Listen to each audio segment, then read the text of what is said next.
Good evening, everybody. Welcome to the Princeton Council meeting of February 11th, 2019.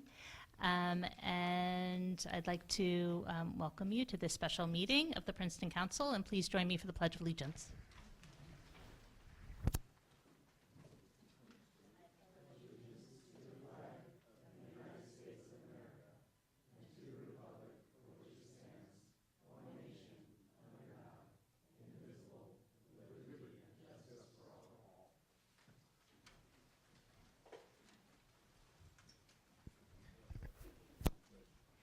Okay, so tonight we have a special guest tonight at our Princeton Council meeting. I want to welcome President Chris Eisgruber for the annual roundtable conversation with Council, and we really appreciate you coming here every year. I think it's become a really useful tradition, and it's an opportunity for us to have a public conversation about issues that are important both to the town and to the university. So with that, I want to turn it over to you if you have any opening comments you want to make, and then we can get into a discussion. Yes, well, let me first say just what a pleasure it is, Liz, to be back, and to thank you and the council for welcoming me. This has become enough of a durable tradition that I've lost track now of how many times I've come back, which I take to be a good thing, but it's wonderful to be able to talk about the opportunities that we have to work together around what I think are very substantial joint interests. You know, one of the things that I thought I would just mention as we get started are some of the efforts that we continue to make to strengthen the innovation ecosystem in the region, including the ties in that regard between the university and the town. We were very pleased with the set of collaborations that we were able to announce in December, including collaborations with Celgene in our catalysis initiative that is centered around our chemistry department, a collaboration with Microsoft centered in the molecular biology department, and importantly, a collaboration with Google that's located on Nassau Street, you know, at least from what I understand, and I would be happy to hear your perspectives on this, but that's a win for the town, and as well as a win for the university, and something where we hope we will see more of that going forward in the future. From our standpoint, these collaborations are mission critical for us at this point. We believe that the kind of research and teaching that takes place through these collaboration advances our mission of pushing the frontiers of knowledge in a way that makes a difference in the world. What we're hearing from our very best scholars and faculty members in departments, including neuroscience, computer science, molecular biology, chemistry across the engineering school these days, is that given the kind of data sets that exist in some of these companies, given the importance of computational power and scale to certain kinds of questions, and given the quality of the individual collaborators that they can find by working with either the for-profit or nonprofit sector, these kinds of joint ventures will really matter to our future. And there's great excitement about our students, about the kind of learning that they can do through these ventures. So we hope that what we were able to announce in December will be the beginning of more. And one of the things that all three of these collaborations illustrate is that these companies, as they come in, want to be as proximate to the talent as they can be. What drives these things is the ability for kind of serendipitous interaction between students and faculty members and other researchers. So insofar as the town is welcoming of these kinds of ventures, and if there's a willingness to accommodate them,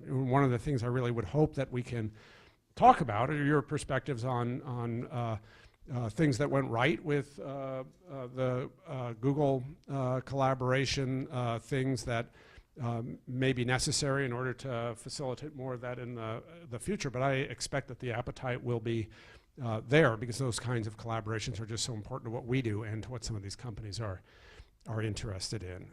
So with that, I'm happy to take questions or just hear comments and perspective on them. Well, I guess I'll start and then we can go around. But yeah, no, I think the town definitely sees the Google offices in Palmer Square as a win for the town.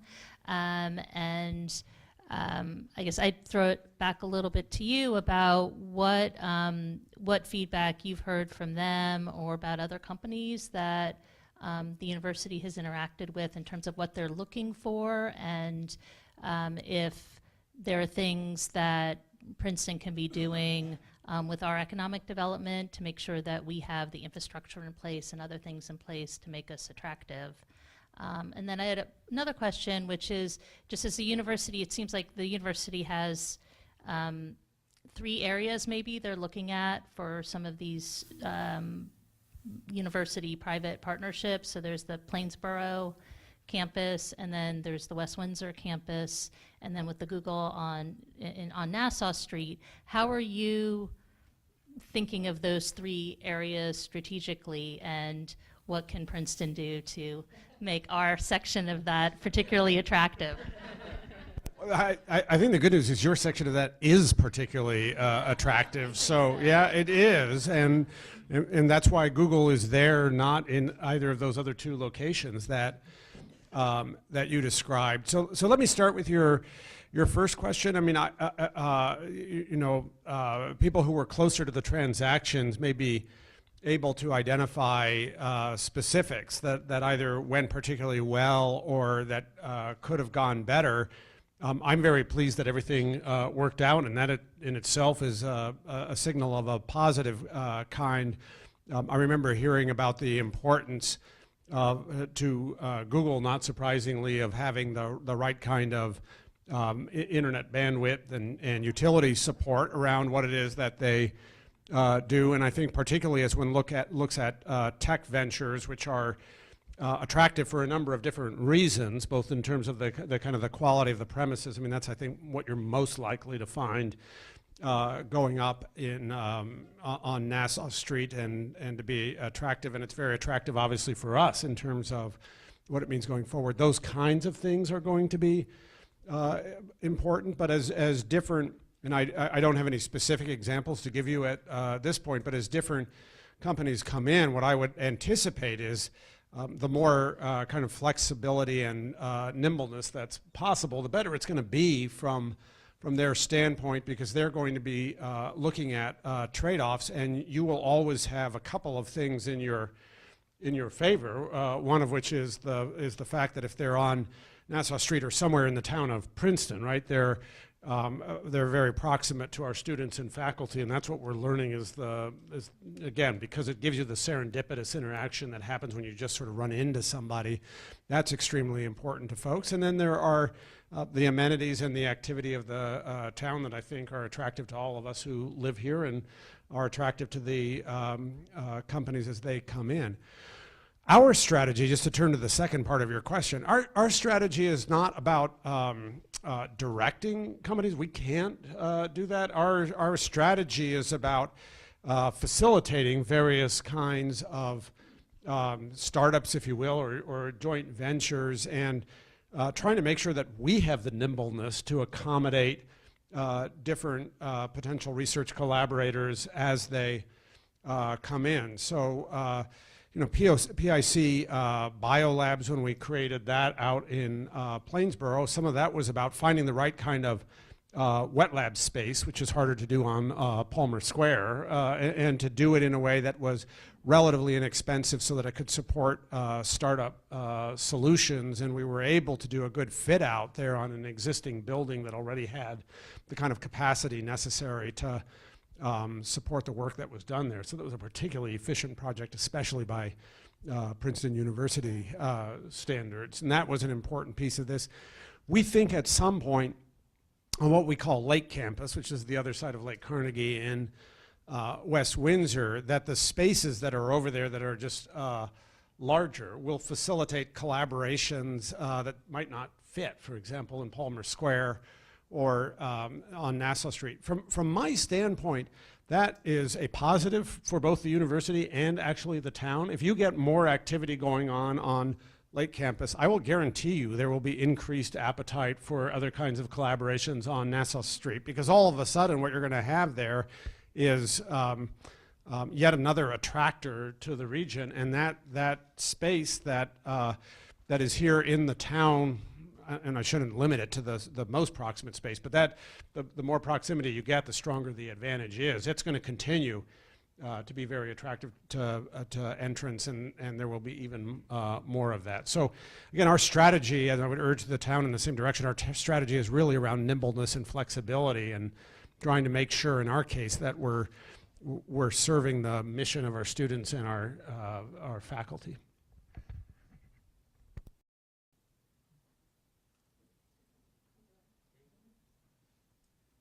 Well, thanks. Now that the mayor stole my question, if I could take a point of personal privilege to thank you for honoring Barbara Gittenstein at commencement as the president of my alma mater. I think it meant a lot to alums for her to get that recognition, and hopefully it filters down to kids to see that there are other pathways to success other than going across the street. So thank you for that as a way to start. You know, I was told when I came on council that there was this sort of gentleman's agreement that went back to the 1860s or farther, when there were only gentlemen at the table, that the university would stay on one side of Nassau Street and that the town would take the other side. And I have to say that as someone who goes to Labyrinth and the Garden Theater and who's gone to programs in the Keller Center, if you've gotten that message as president of the university, then I mean, I can't speak for everyone in town, but I would certainly say that to the extent that that symbiosis can work on our side of Nassau Street, we would welcome that. That's all. So that I just threw that out for your comment. Well, thank you, and that's really important, and I'm very appreciative of the comment.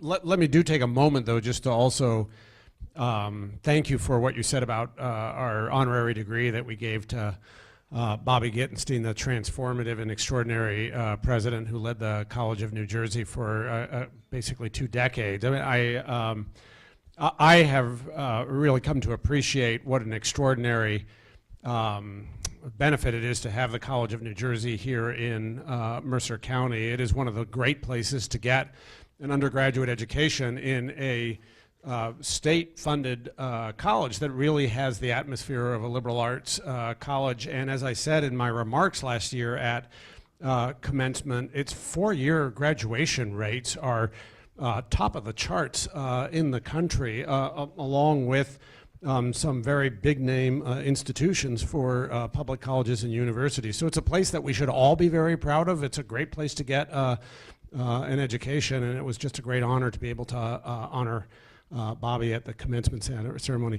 She reminded me at that time that she and I first met on a national commission where we were serving together and where we spent the first 2 meetings arguing vociferously with one another before making common cause around our shared interests. But it was a good way to get to know her, and I was really pleased to be able to honor her that way. I really appreciate what you say about this. What the right attitude is, let me put it that way, about the interaction between the town and the university. I have to say that as I came into my role as provost many years back, I heard described the same kind of agreement that you just described, and I agree with you completely. I think it is important, obviously, for the town to have its distinctive character and for the university to have its distinctive character. But when you talk about Labyrinth Books and you talk about the Garden Theater, you talk about this new collaboration with Google, I think you see lots of examples of how we interweave with one another, and we do that both at the kind of the programmatic level and with some of these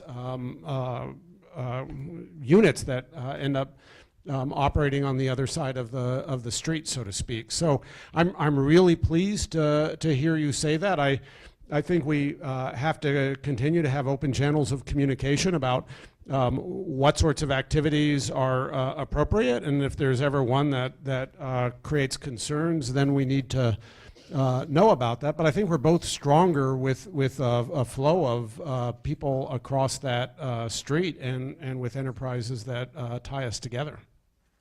So thank you. So yeah, I'd like to talk about two things, transportation, both innovation and what the university is doing. I think it's great, the traffic demand management program that you've installed. I think it's a model for everyone, and I just want to thank you or give credit where credit's due. As you know, we're having some issues in town with our parking program. I feel for you. Parking is hard. And I also want to thank you for opening up Tiger Transit to the community. It's a wonderful thing. The Public Transit Committee has been working on how we can promote that partnership more and have our one little bus work better with your buses. But the other interesting thing, I don't know if you know about a Princeton grad named Jay Rogers who does the Ollie. So Ollie is it's a 12-passenger driverless vehicle, and it's made on a 3D printer. So that's what I was told. And there's a pilot project, and I haven't told the other council members either, that's in the works, and our county executive, Brian Hughes, is overseeing it with Ollie to use it at the airport as a pilot project for shuttling people. So I'm just wondering if the university has ever thought about going that route, or does that sound like something the university might want to have a pilot project, or because ultimately I think it's a really good solution, or it could be for people, especially for those without rides. We have the elderly, a significant elderly population that needs rides, and I think this could be something that could help out with people who don't and then we also have people who don't have cars, and those are the people that use our public transportation. And so I see this as an innovation that could in the future be a somewhat of a solution that might provide rides. It's not like Uber where you take one, it would be ride sharing. So hopefully it would be taking some cars off the street. Thank you for the question, and I want to thank the town for its collaboration with us around these really tough issues about mass transportation, revising your ride as we call it, and parking. Where, as I said, I feel for you on that. Certainly, the most irate messages that I get are when people are upset about parking at the university, and it's just a tough problem to solve in a place where, you know, as yet we still don't have adequate mass transit networks to enable people to get where they want to get. So we're continuing to work around that. We look forward to finding innovative ways to work with the town around everything from bicycle paths to improving mass transit units.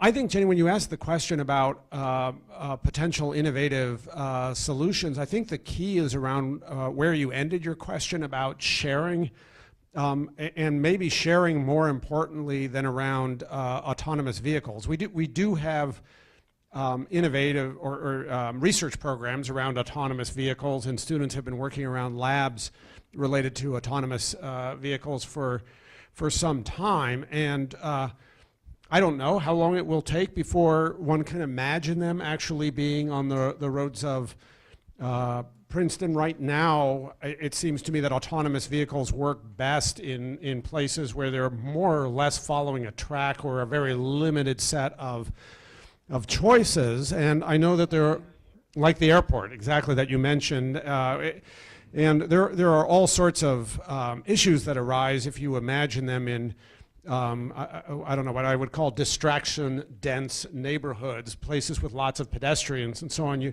know, people often worry about sort of these ethical issues if there are, you know, two ways it could turn and two disasters. But, you know, even put that aside and ask the question, you know, what happens if people are just stepping off the curb? Is it, you know, are the vehicles always stopping immediately? And what, you know, how do they get programmed around those sorts of things? I think it's very difficult, but there may be solutions that we or the town can work on that without meaning to endorse brands here, but that are more like Uber Pool than Uber X. That is, they are sort of small units that basically are able to pick up small numbers of people and get them from point to point rather than following a route. I would think the likely solutions are more probable in that kind of area where it may be as some of these computer programs get more sophisticated about allocating time or communications, that there are solutions there that, as you say, take cars off the road without necessarily getting us to autonomous vehicles. But I have to say, I think the most important part of that answer is just to say, look, this is a problem for you as much as it is a problem for us as much as it is for you. And we look forward to continuing to work for solutions on it. We're happy to try to think creatively with you on that.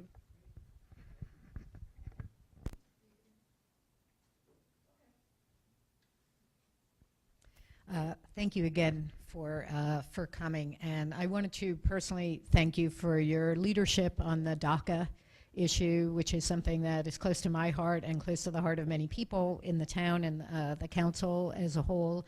I think having your leadership and the resources of the university really means a lot. So, from my heart, thank you for that.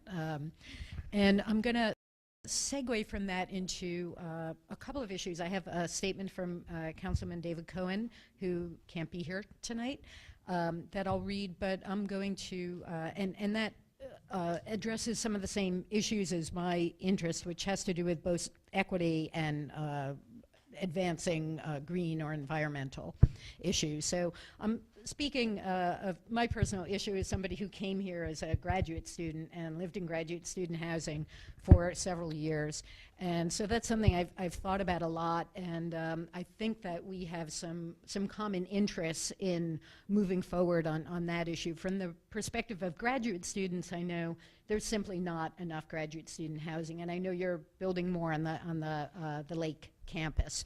But when graduate students have to live off campus, they compete with often our residents that are least able to find housing at a reasonable cost.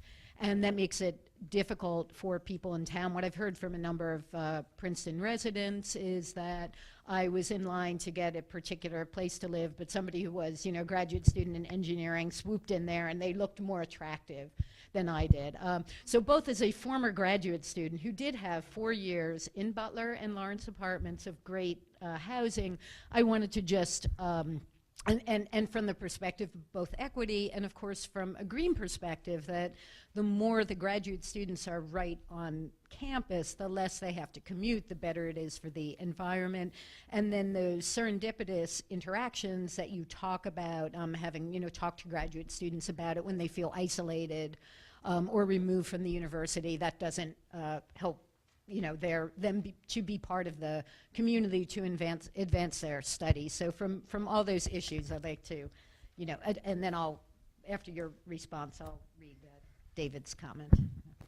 Well, thank you, and I do again want to acknowledge my appreciation for what you say about our stand on DACA, and I would say I hope more broadly on a set of issues about immigration that I think are important to our university, to this town, and I'm grateful that we live in a town where people are so embracing of people from many different backgrounds around the world, and where I think that's a point of pride in the town, and indeed to our country in my view. And I do want to single out, I embarrassed her because this topic came up, but our outstanding general counsel, Ramona Romero, is hiding in the back of the room, I think, and she has been a leader on these issues even before she came to Princeton, and she is leading away on a number of our different legal actions, and I'm grateful to her for pushing the envelope and for representing us so well on those. But it really is, the DACA issue gets huge amounts of attention, and it's outrageous that we haven't had a solution to it, because I actually think it's one of the immigration issues that most people could agree about if they were willing to agree that we should have a solution to that. But there are a number of other issues about things like temporary immigrant status in the United States that affect our staff as well as our students, and I know are of concern to the town as well as to us. So I appreciate your support on that. With regard to graduate housing, it's interesting. This is my second sort of open meeting type conversation or public conversation of the day. I was at the CPUC, which you may remember from your time as a graduate student as well, asking questions, and one of the questions there was about how some of our plans for expansion intersect with the concerns of the town, and part of what my answer was to say that from my standpoint, the creation of graduate housing on our Lake campus is a win-win for the reasons that you described.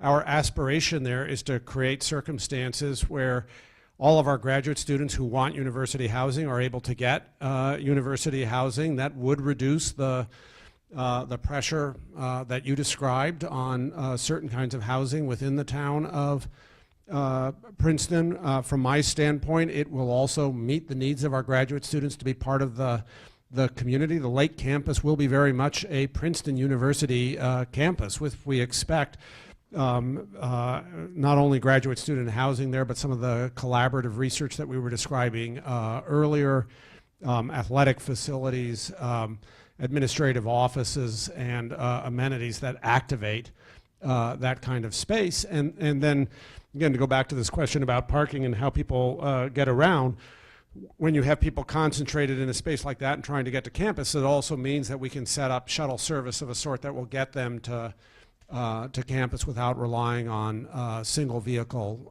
commutes. So that will be an on-campus solution. It will be the Lake campus for that part of our graduate housing, but I think it's a really important step forward that speaks to the concerns that you were describing.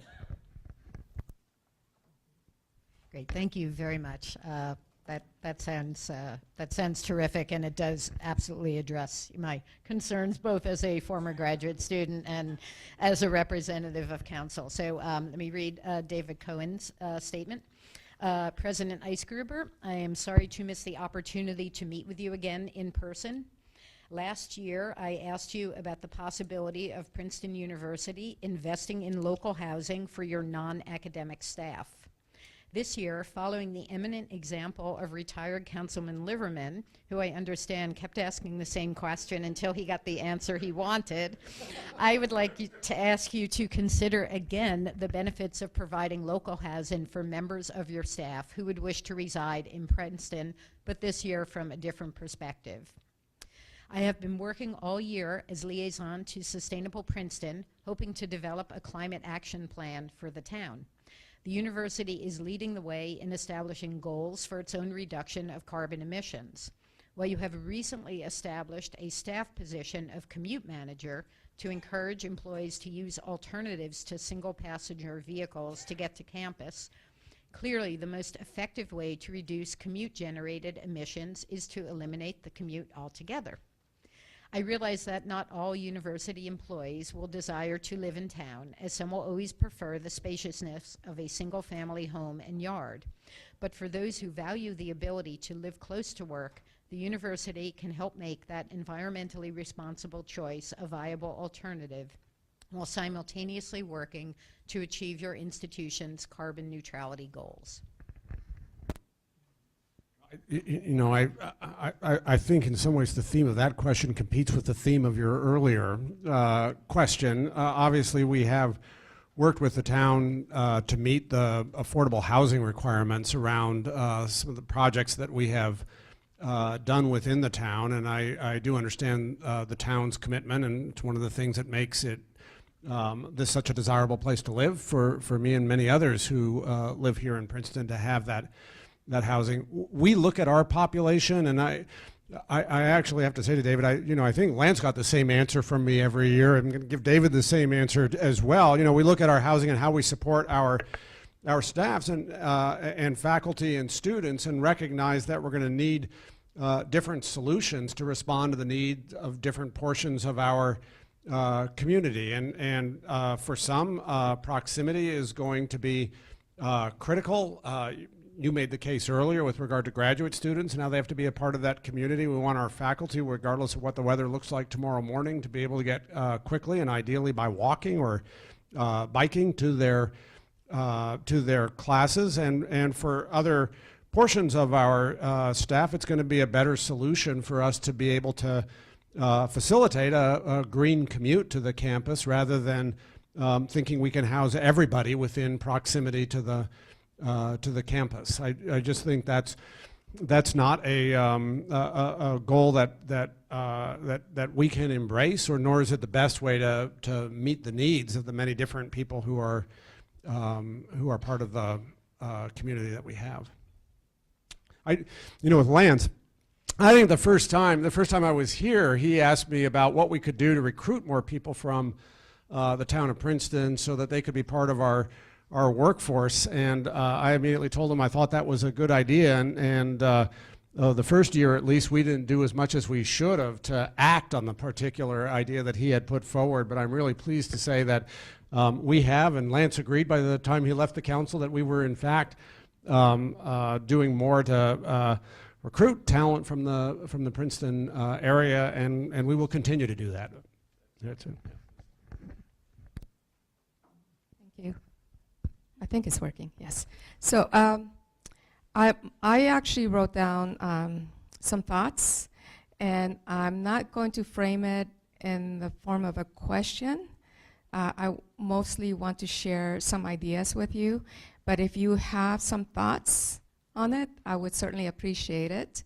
And these are, I don't often have this opportunity to share ideas that, these ideas so publicly, so I'm going to take advantage of it.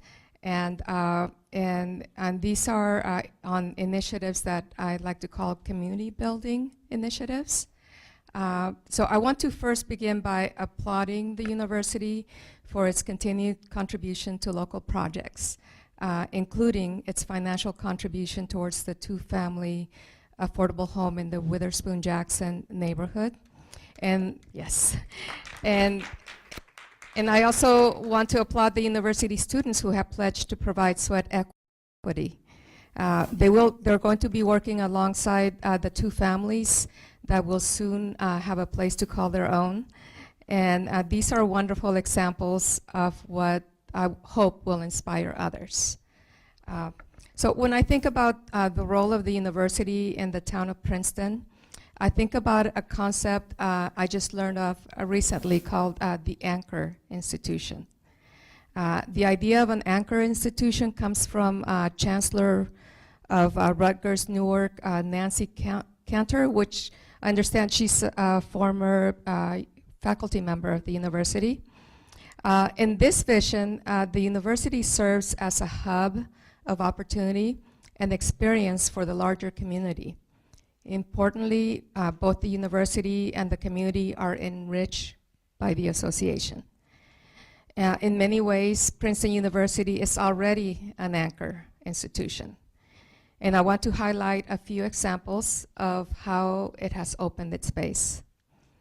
So if you walk by Murray Dodge on Saturday before Halloween, you would have seen the bright blue tarps spread out on the grass, dotted with orange pumpkins and happy children, and families. The Associate for Dean of Religious Life, Matt Weiner, he inaugurated a tradition of pumpkin carving, and faculty and staff attend with their children, but so do local children from underserved communities, including refugees who paint and carve the pumpkins alongside their families. And also another great community building event that I want to talk about is that last spring the University Art Museum opened its doors to local families, hosting Loteria. I don't know if you heard about it. It's a traditional Mexican family game similar to bingo. And the staff treated participants to a bilingual tour of Ancient America's exhibit. And a few had ever before set foot at a museum and had not realized that they would be welcomed at this one. The event was so successful that we are again working with museum staff to host another event this coming spring. I should mention that the director James Stewart and also Mayor Lampert were celebrity callers at that event, alongside with my fellow council member here, Mr. Quinn. Also last year, as part of his thesis at the Woodrow Wilson School, senior Anthony Scrow taught a class in hip-hop composition to 15 local middle and high school students. The kids, mostly kids of color, came to the Lewis Library Music Lab to learn about poetry and the technology of hip-hop. That's a subject that's not taught at the curriculum in these public schools. So it was a unique, they were very engaged, and it was a unique opportunity for them. And each instance, whether it be the pumpkin carving, the museum tour, the music classes, the residents ventured beyond the gates and experienced campus as an inclusive space, a site of discovery and connection. Another way that the university can anchor the growth and prosperity of the community is how it spends. Shop local is a phrase that we all know, but what would it look like if the university took it on as a practice? For example, the administration could incentivize faculty and staff to source anything they need locally, whether it be retirement or baby gifts, repairing bikes, and also buying the freshman read books from Labyrinth. I'm not sure that that's happening now. Also, when giving out gift cards as incentives for student surveys, why not purchase those from Small World, the Garden Theater or Jasam's or other local merchants? I understand that right now they're receiving Amazon gift cards. It would be wonderful if those gift cards could be for use at our local merchants. Also, across the country, universities have established other ways to encourage and even subsidize expenditures at local businesses. And it's exciting to consider what else Princeton University could do in this regard. Something else that I've been researching and I would like to propose, if a portion of student meal cards could be used at local establishments, it would enhance the experience of the town and the gown. With an eye towards equity, students who may not otherwise be able to afford eating off campus, they could go into Small World or Whole Earth. And actually, I can speak from students who participated in some of our events, such as the student ID program at the library or other programs that they have volunteered. They have shared with me that they don't always have the same opportunity as other students who are from different socioeconomic backgrounds as theirs. So it'd be wonderful if we could provide them this opportunity. So to generate new ideas and spark connection, a committee of faculty, staff, and students could come up with some bright ideas about how to enhance relationships on campus, off campus, and in between campus and town. Other schools do it, and everyone benefits. So, like I said before, I'm not really posing it as a question, but if you have some thoughts on it, I would really appreciate to hear. Great. I have a faculty colleague who once said because faculty members always make speeches when they're supposed to ask questions, and he told me you can convert any speech into a question by saying, "So what do you think of that?" At the end of it, so there's a question mark. But I'm grateful for those thoughts and appreciate in the creative suggestions about how we can do more together. Let me just start by mentioning that I share your admiration for a lot that Nancy Cantor is doing up at Rutgers Newark. She is indeed one of our former faculty members. That's another institution that New Jersey can be very proud of. If you look for the leaders in the country at drawing low-income students from the localities around them, that's one way that Rutgers Newark is succeeding right now as a hub and doing it much better than many other institutions that get a lot of credit around that. So I think we should be appreciative of that. And I agree with you. These institutions, each of college and university has its own distinctive mission, and as a result, we have to serve as hubs in different ways. But I personally think that Princeton has a role to play and has played as an important part of this community in making it a hub for various kinds of activity. Certainly when I came here, and I've told the council before that my wife and I originally moved down here for her job while I was still up at New York University, and lived here in this town because we thought it was a great place to live, and that was partly about the town, and it's partly about the university, it's partly about the interactions that occur through all the ways that you described, and through things like Communiversity, where we come together through the Tiger Challenge, which may be a part of what you were referring to when you mentioned the senior thesis student, where some of our students are trying to do things, and through things that affect the region more broadly, the Princeton University Preparatory Program, which accepts students from around the region, but including students from Princeton High School, and helps to enrich their educations and help them move on to spectacular careers afterwards. I know this is beyond Princeton, but I think it's important because I think we need to be a hub that looks outward as well. But our current dean of the School of Architecture, Monica Ponce de Leon, has been doing some tremendous work in Trenton, helping to educate students. You're aware of this program? Good segue to what I'm Okay, all right. Well, I won't go too far into it. We won't use it all then. But taking a program that's designed to get high school students in Trenton interested in the pursuit of architecture, which is a profession in which many groups remain very underrepresented. So we're looking for a variety of different ways to be able to reach out. The first thing I would say about the particular suggestions you made about spending is I would look at most of it a little bit differently than you described, and in kind of sympathy with the suggestion that Lance made in past years that Eve referenced, which I took his point to be, look, without saying that there's some kind of obligation to hire local, we've got terrific talent here in this town, and part of what the university ought to be doing is reaching out to find the people who you're going to hire because they're the best people to hire, but make sure you're considering that. One of the things that we've been pushing our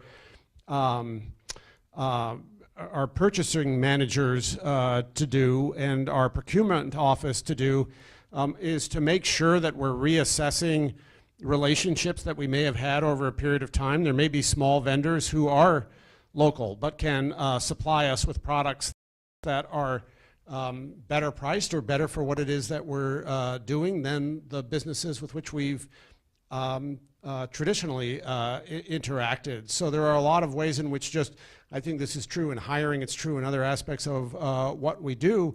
If you can diversify the pools, you can get better outcomes. So part of what we ought to be doing is looking at the local, just because we'll be able to get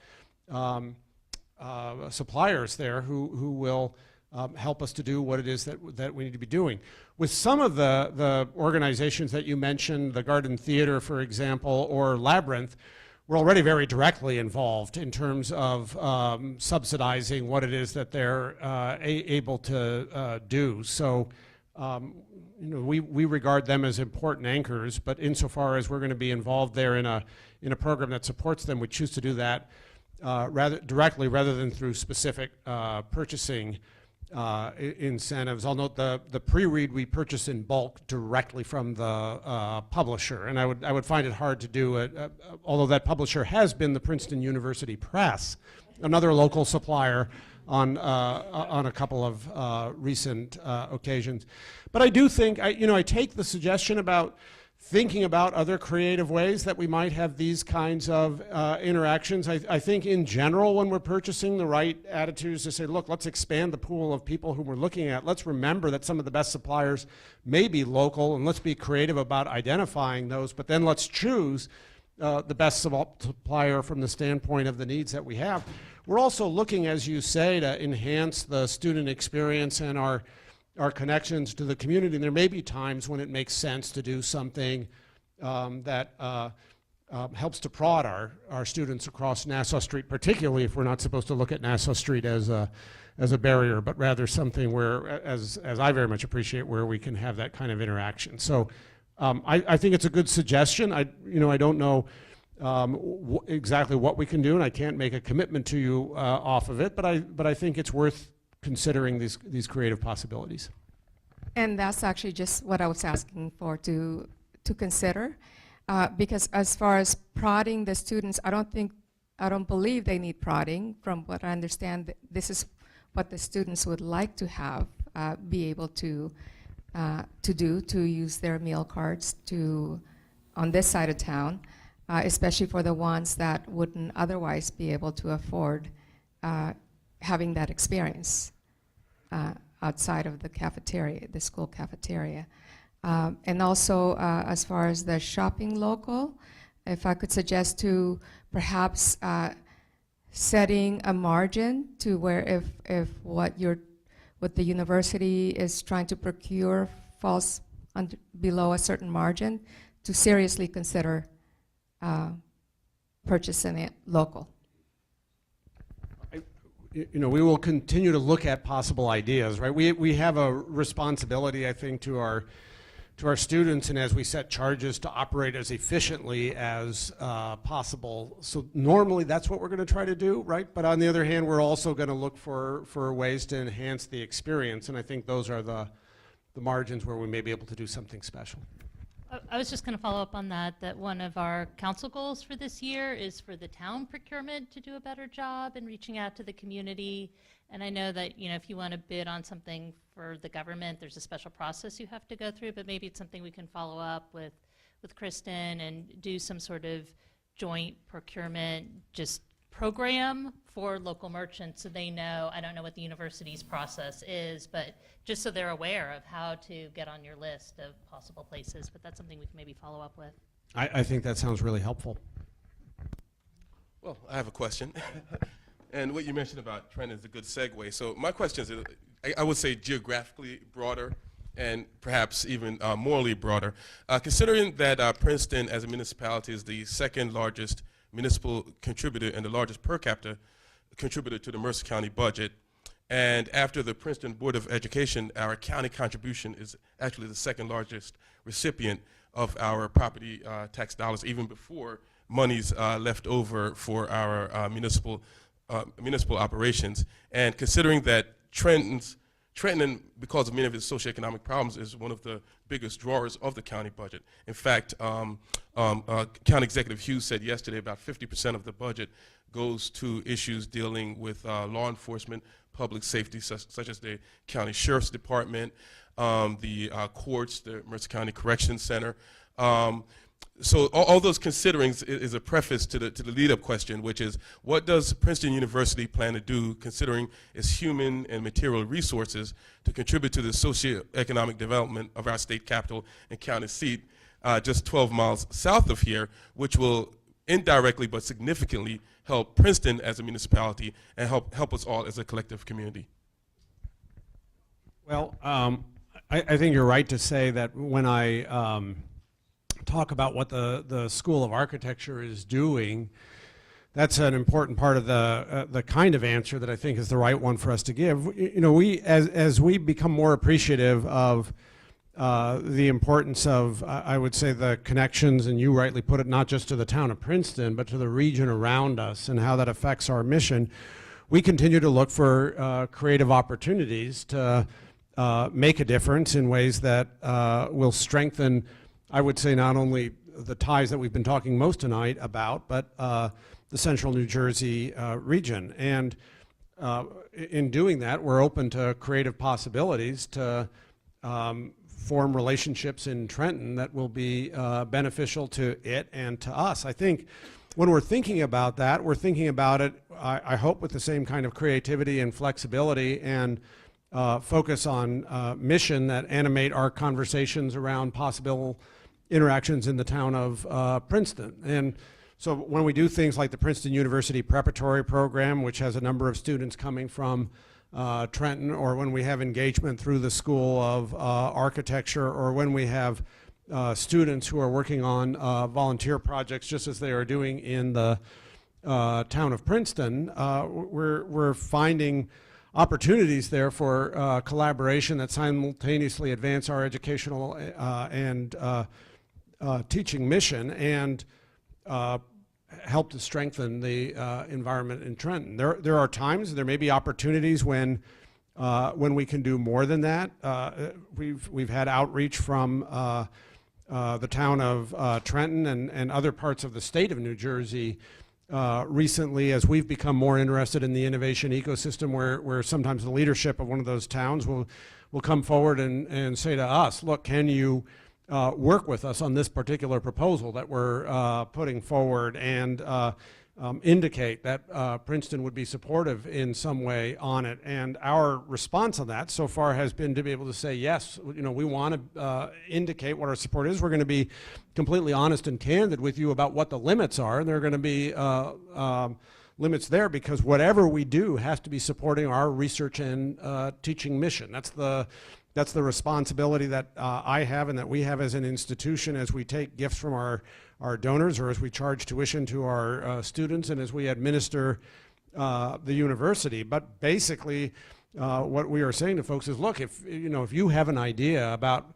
something that's going on where we can be a part of what's happening in Trenton, or potentially in New Brunswick jointly with Rutgers, then talk to us about that, and we'll see whether or not we can find a way to provide support. And I'll tell you, on most of those approaches, we have been able over the last few years to basically say yes, right? Yes, and this is how we can do it and be present in that. Well, last thing I'll say on this is, I said it in microcosm earlier, but I think it is just true more broadly.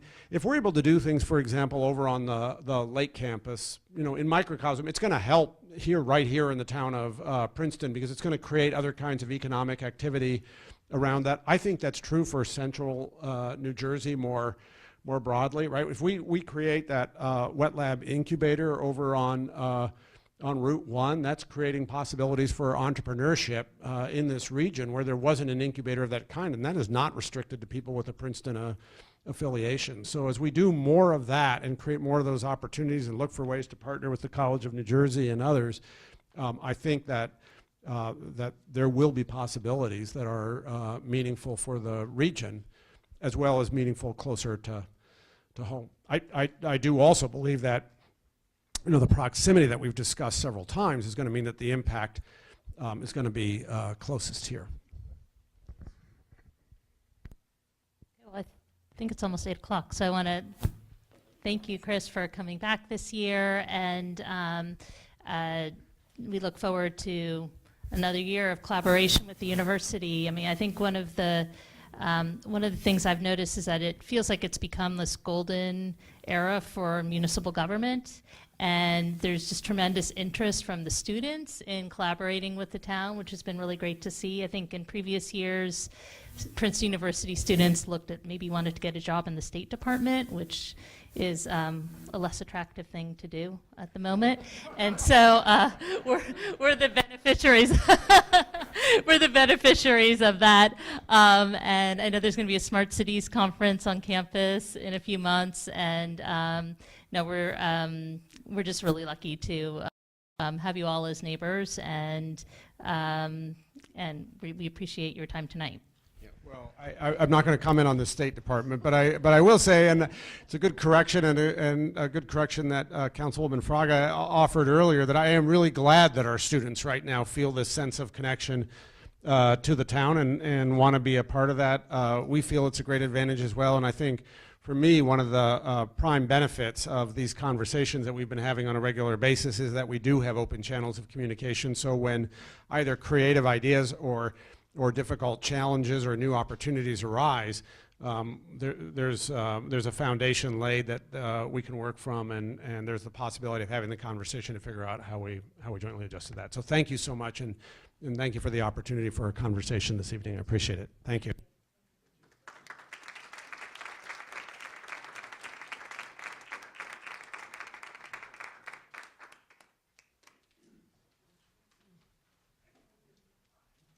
People were just here for the conversation with President Eisgruber, now's a good time to get up and go. But we have the rest of our meeting, so you're also welcome to stay. And you can get closer if you want. I know. All right.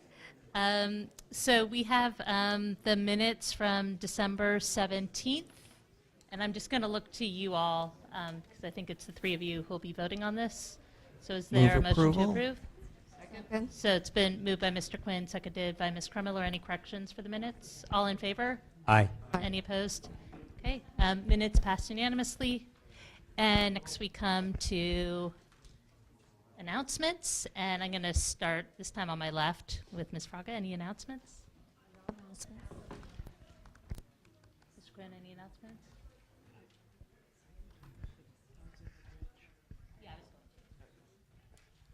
I'll talk about. I'll say it since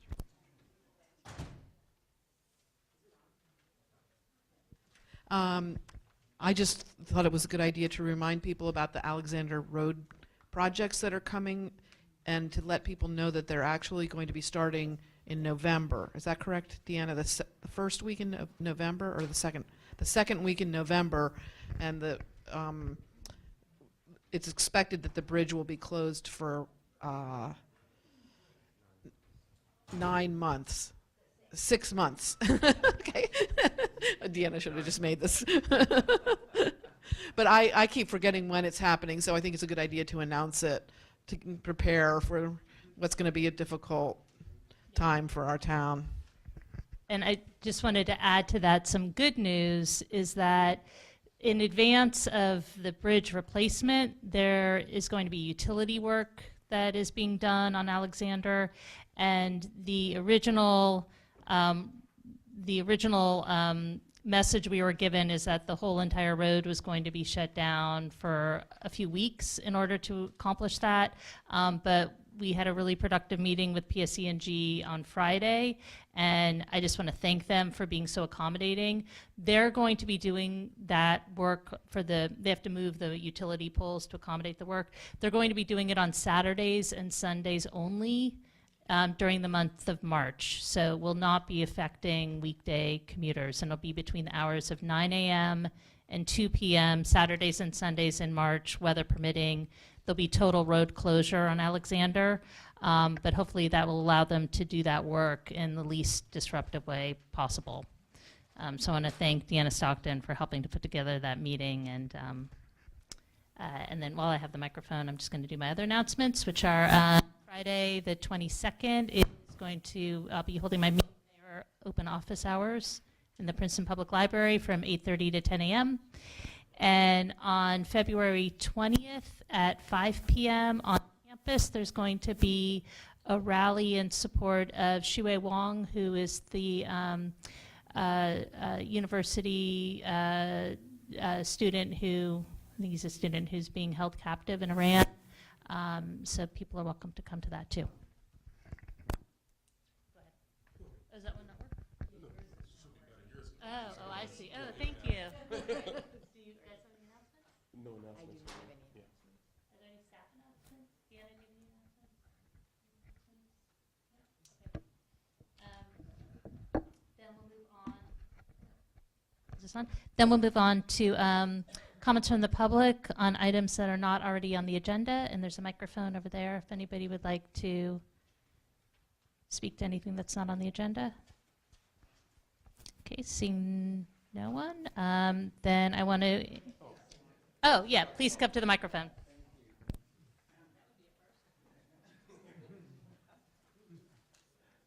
I'd like to join the council and the president and everybody here that, I don't know, does it work? It's working. Oh, okay, thank you.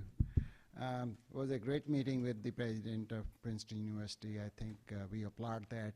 And there are a lot of great ideas that came up. I think we should follow up on those, and I really appreciate that. I think science, innovation, and technology is one area that we can really focus on that, and so we will like to work on that as well. I also like to, actually, even though it's on the agenda, I'd like to congratulate the previous CRC chair people and the council, Tim Quinn and now Ms. Fraga for the great work that they did for the Civil Rights Commission. And thank you also to the public who came in support not to change the name from CRC to some other thing. So I look forward to be working on the CRC Commission as a commissioner. So, and we have a lot of work ahead of us, but I think we appreciate that. But I also like to add something. I was over the weekend, for last few months, I've been going to Trenton, and I think Dwayne brought it up. Trenton is like only 10, 12 miles away from here, and I've been really attracted to their plight and their vision, how we can collaborate with Trenton. By helping them, we're really helping ourselves. And I offered them, like I was aware of the 5 students who came from Trenton to work at Princeton University as the architects. And I said, let's not just forget there. I offered my services to Trenton people yesterday that any way, shape, and form, we can not only just stop there and encourage them to come up with some new ideas, and I offered them any way we can help them some other areas, especially in technology. So I want you to, Dwayne, know that I have been going to those meetings that John Bailey has been spearheading every month, and I'll encourage other people to come join us there. And I don't want to be the only person from Princeton University, and they always ask me, oh, here he comes with his camera. But I'm there not just with the camera, I'm there to help that community. The reason for that is helping them, we actually going to be helping ourselves, because this is a whole system. Look at the Mercer County. Look at what we heard from Brian Hughes yesterday. If we don't help them, I don't mean that it's not good for us. And I really like everybody from the Princeton community actually come to those meetings. It's every month. It's on different topics. And yesterday was a great meeting, bringing all the business people. And one of the ideas that I also like to share that came from the Trenton president of the council, asking the business to set aside from the council for the business people in Trenton. I like to bring that idea to here too. Princeton spends, a lot of money for infrastructure and also for consulting and development programs. So talking about civil rights, I think setting aside some funds for the minority-owned businesses and so forth, which Ms. Fraga has kind of highlighted it, but I wanted to remind her, please don't forget that. I think we can help our community as well. So I think talking about shared services between Princeton, Trenton, we're not only helping them, but we're helping ourselves. So thank you so much, and I appreciate that. Yeah.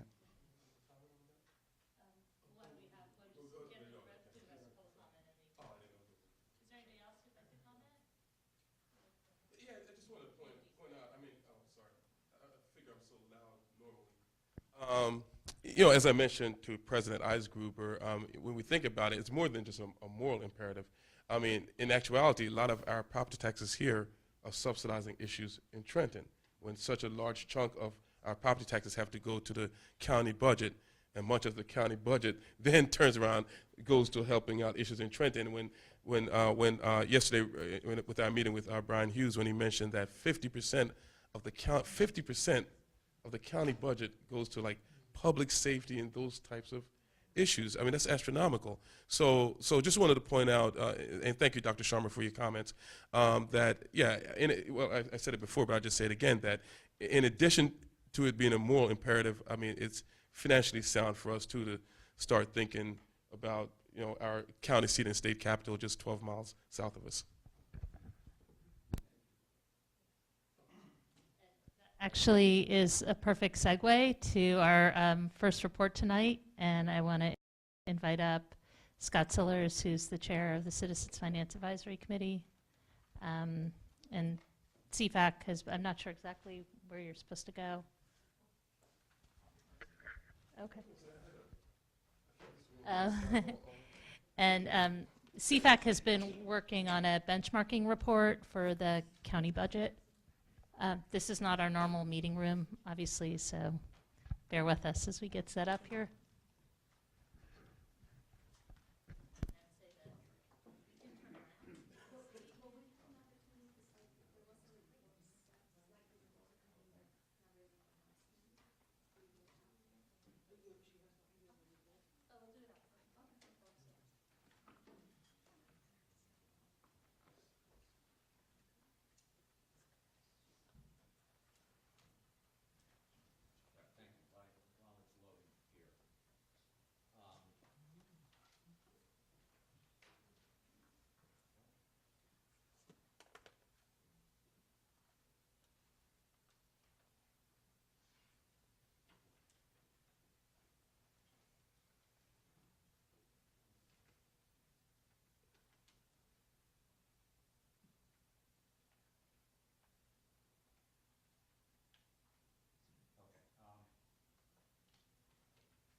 As part of our regular financial exercise, we look at every aspect of spending that the town engages in, and the taxpayer is, the Princeton taxpayer is ultimately on the hook for.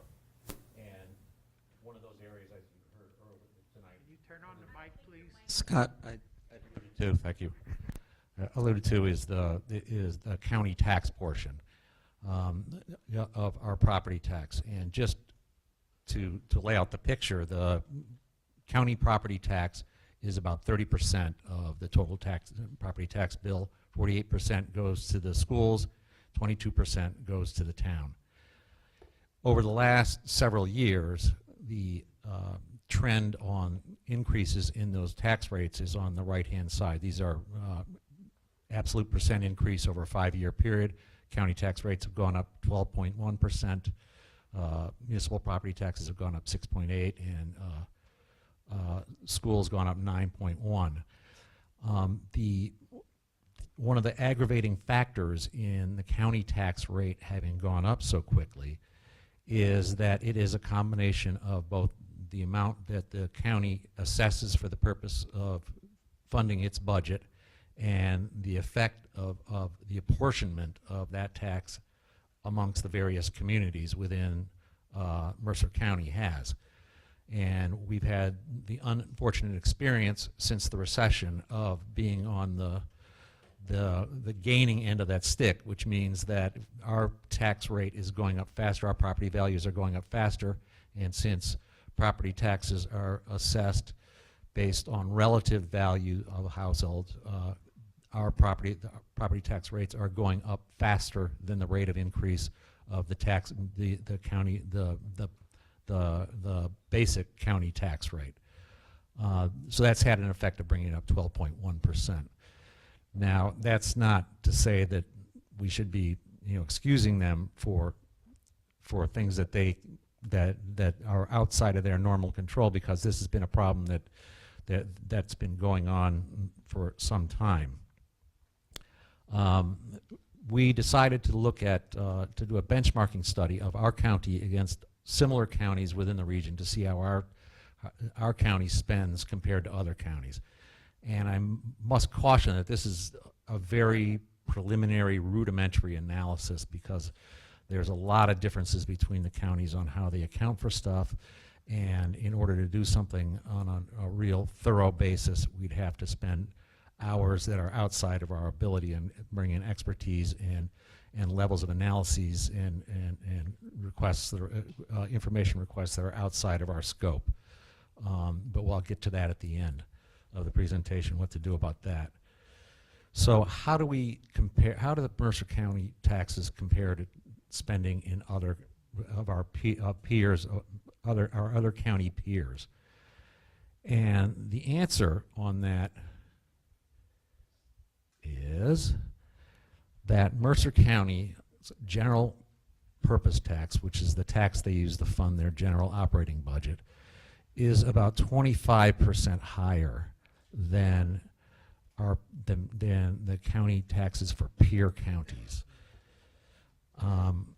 This is done on we've calculated this on a county tax on a per person basis.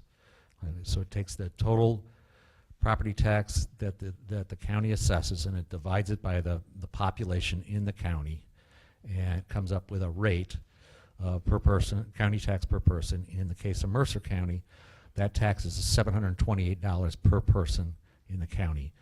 In the case of the median counties here, these are 8 counties that we picked as being somewhat similar for various reasons. I'll get into that in a minute. The median property tax per person is $581. So it's 25% higher per person. When you look at the peer counties, how we compare, we heard, Brian Hughes saying that, well, we do a lot, Trenton's very expensive relative to the county, and therefore we should ignore the fact that it's expensive. These other counties, we've got Camden County in here, we've got Essex counties in here. You see on the right-hand side, the chart on the right-hand side is the median family income in dollars, and how those counties stack up compared to Mercer, and on the left is the county tax per person. We've got counties that have a lower median income. Those are the ones in orange, and counties that have a higher median income, those are the ones in blue. There seems to be a correlation, maybe, between the median family income and the cost per person in the county. But I'll note that even compared to the ones that are where the median family income is lower than Mercer County, our tax is nonetheless higher. So even when you account for counties that are facing the same socioeconomic issues as we are, we're still spending a lot more money per person. Now, here's where I'm going to go into a little bit of a math exercise that is just a dream more than just, please don't take this away as what we can get. But I've got 4 boxes here. What if Mercer County was to pay taxes at the rate that is the average of our peers? We would be paying 20% less in property taxes. The second box down equates that into dollars. Mercer County tax at the top box, $266.7 million in county purpose tax. That's what Mercer County charged. If it was done at the average, the rate of the average of our average peer county, it would be $212 million, which is $54 million less in taxes would be assessed. What impact does that have on Princeton taxpayers? Because Princeton got the highest assessed value in the county by a long shot, it has the greatest impact on the Princeton taxpayer. At the average assessed value of $837,000 per household, if we pay $19,500 in property taxes in 2018, if it was done at the average rate, if the county rate was the average rate, it would be $18,300, saving of $1,163 per household, or 6%. So this is just a math exercise, but I gotta say, when we look at what we can do within Princeton on property taxes and our budget, it just absolutely pales in comparison to what is happening at the county level and where spending is at the county level. Now, what are the causes of this difference? It's very, very difficult to say. The documents that are provided, the financial documents that are provided by Mercer County are lacking, to put it politely. They are incomplete, both in what documents are available on the website. We did not try to go into a due diligence type exercise of starting requesting documents out of there and going through back and forth with the county. Just feeling that it was the start of a slippery slope for us to start pursuing that. The documents the budget documents are incomplete. They do not include capital spending within their budget document, which is about half of the municipal budget document. It represents about 15% of the spending in the case of Mercer County. they don't categorize their spending correctly. The largest spending in Mercer County, according to their budget documents, is on other, which includes about 30% of their budget. And they do not, and so that's for the budget document itself. For as far as any sort of budget presentation that one would expect to see when a budget is approved, they are totally absent. The county does nothing like that. In the case of most other counties, there is a budget presentation done for the freeholders, and that document is presented online and there for all the other for all the citizens to see. When we did question the county about that in an earlier presentation from the county, they said, well, nobody was interested, and so we don't do it. There's the other issues that counties are not consistent into how appropriations are categorized, so it makes it very difficult for a group like the CFAC to sit and start trying to do a side-by-side comparison between counties. It would take a lot of kind of sitting down with the individual counties, breaking apart their budgets and understanding how they account for various things, and then putting them on an apples-to-apples basis. However, when we look at Mercer County spending, where we can make a comparison on a more or less side-by-side basis, we find that in virtually every case, once again, Mercer County is spending higher than the median. On individual counties, as you'll see, some counties may be higher, but in every case, with the exception of statutory expenditures, which is pensions and pensions, I think just pension spending, where we're right at the median spending. Every other one, we are higher than the median. And those areas include, I'll just run through a few here, for example, Sheriff's Office and County Prosecutor's Office. County Prosecutor's Office is courts and jail. These two categories represent 12% of spending within Mercer County. We're higher than the median. In the case of Department of Corrections, excuse me, the other one was courts. Corrections is the jails. That represents 11% of spending. We are once again higher than the median. Parks and Recreation were off the charts on spending, as on education, which is the county college, the technical school, and a special school. We are once again higher than the median in all cases but one. When we look at just the Mercer County budget in whole, just to put this in perspective, here's the pie chart of spending, and I just went through what represented 35% of the spending for the county. 19% of the spending is on capital. Excuse me, 15% is on capital. 19% is on the statutory expenditures, the pension, health insurance, etc. And then the balance, the largest piece, is administration, and there's several small departments that make up the balance of the spending. So it is all over the map as to where the higher spending is. In the case of administration, there was no ability to. That's where it really is apples and oranges between the various counties as to what's in each category, and so it's virtually impossible to figure out what goes where. Finally, as far as recommendations from here, what the CFAC would request, would recommend that we do with this information, the one is that this is a very uncomfortable analysis, number one, and it does put the county officials potentially in a very awkward light. I will say that based on other aspects of the analysis, it seems as if this is a problem that's been around for years and years and years. And it's a question of not spending trends, where they've been fairly stable over the last several years, but absolute spending levels that have been around for years.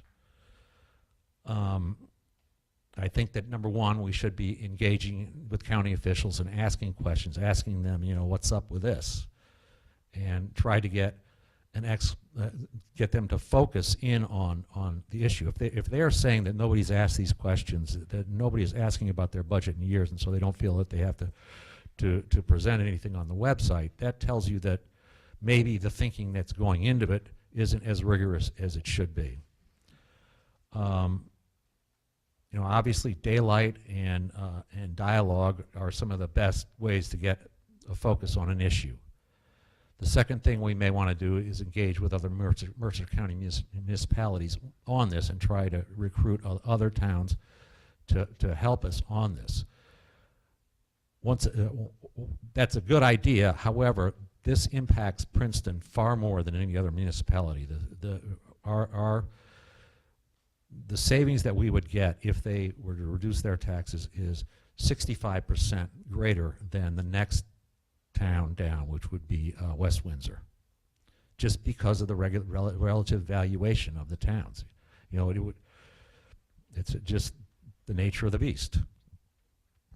Ideally, I think what would happen, what we should be asking to have done, would be for the county to benchmark all operations by an independent outside consultant that doesn't necessarily report back to the county leaders directly.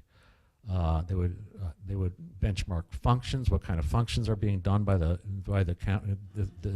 disparate counties to deliver their various services, how they're doing that. Most importantly, they benchmark staffing levels and salaries within the staff departments. You know, the likelihood is that there should be, based on the numbers here, there should be some large differences between the counties. That benchmarking would potentially identify opportunities for real savings to the taxpayers, and those opportunities would then ideally be acted upon. If we were better aligned with our peers, that would translate back into instant savings to all Mercer County taxpayers. And that's the presentation. Do you have a question? Oh, thanks. Thanks, Scott, for that very thorough presentation. Just wanted to mention something. We talked about the county expenditures for the sheriff's office, et cetera, but we have that huge chunk that was on the left side of that pie chart, the lower left of the pie chart, which goes to pensions, et cetera. I would presume that a lot of those pensions are to pay corrections officers, retired corrections officers, or go into their pension funds, and to go into the pension funds of sheriff's officers, right? Yeah. So the net result is, again, it's not the whole public safety expenditures for the county aren't just what we saw on the right side. It's a huge chunk of also what we saw on that left side also. Right. But Okay, just but wanted if to point that out. if you were to eliminate the entire public safety department right now, you would not eliminate any of the spending on the left side. Hardly any of the spending on the yes. Well, thank you for this presentation, and thank you to CFAC. I had a question just about the Parks and Rec number there. Yeah. So are you looking at just their regular budget? I'm just, the way Princeton does it is we have our open space tax that goes into a separate open space fund. Well, But I did is not this all say. I together? will go back to. I'll start with this slide here. The $266 million does not exclude open space tax in there. No, excludes it. This is before open space spending. This is before library tax that we do not pay. This is just the straight tax. So the green bar, that does not include their open space That does funding? not include open space funding. Because the other, No, it does not include that in any town. no, What- but I would say for Princeton that it mimics the other taxes. So we pay into our own municipal open space fund Yes. We pay- significantly less than the money we're paying into the county open space fund. Correct, yes. Yeah, which is included in that 30, when you get to that 30% piece of the pie, I did include that, open space tax as part of that pie. That's like 1.5%, I believe, of our tax bill is the county tax for open space. the Parks and Recreation number, on those numbers, we tried to net out revenues that they realize on the revenue side of the budget. So we reduce the spending here, the per person spending, by the revenues they get in, because each of the counties realizes revenues from various parks programs that they run. Mercer nets money for golf courses and equestrian, and this is net of that. In the case of Essex County, they have their revenues are in excess of their expenses. So it shows as zero here, but it actually is like $5 profit per person. And I can't remember, what everybody else is relative, their revenues are relative to ours, but there are revenues for county parks. So several of us were at the PCDO meeting last night where Brian Hughes was speaking, and he, two things I remember he said. One is, makes me even more concerned about this, and the other was potentially an idea that would help.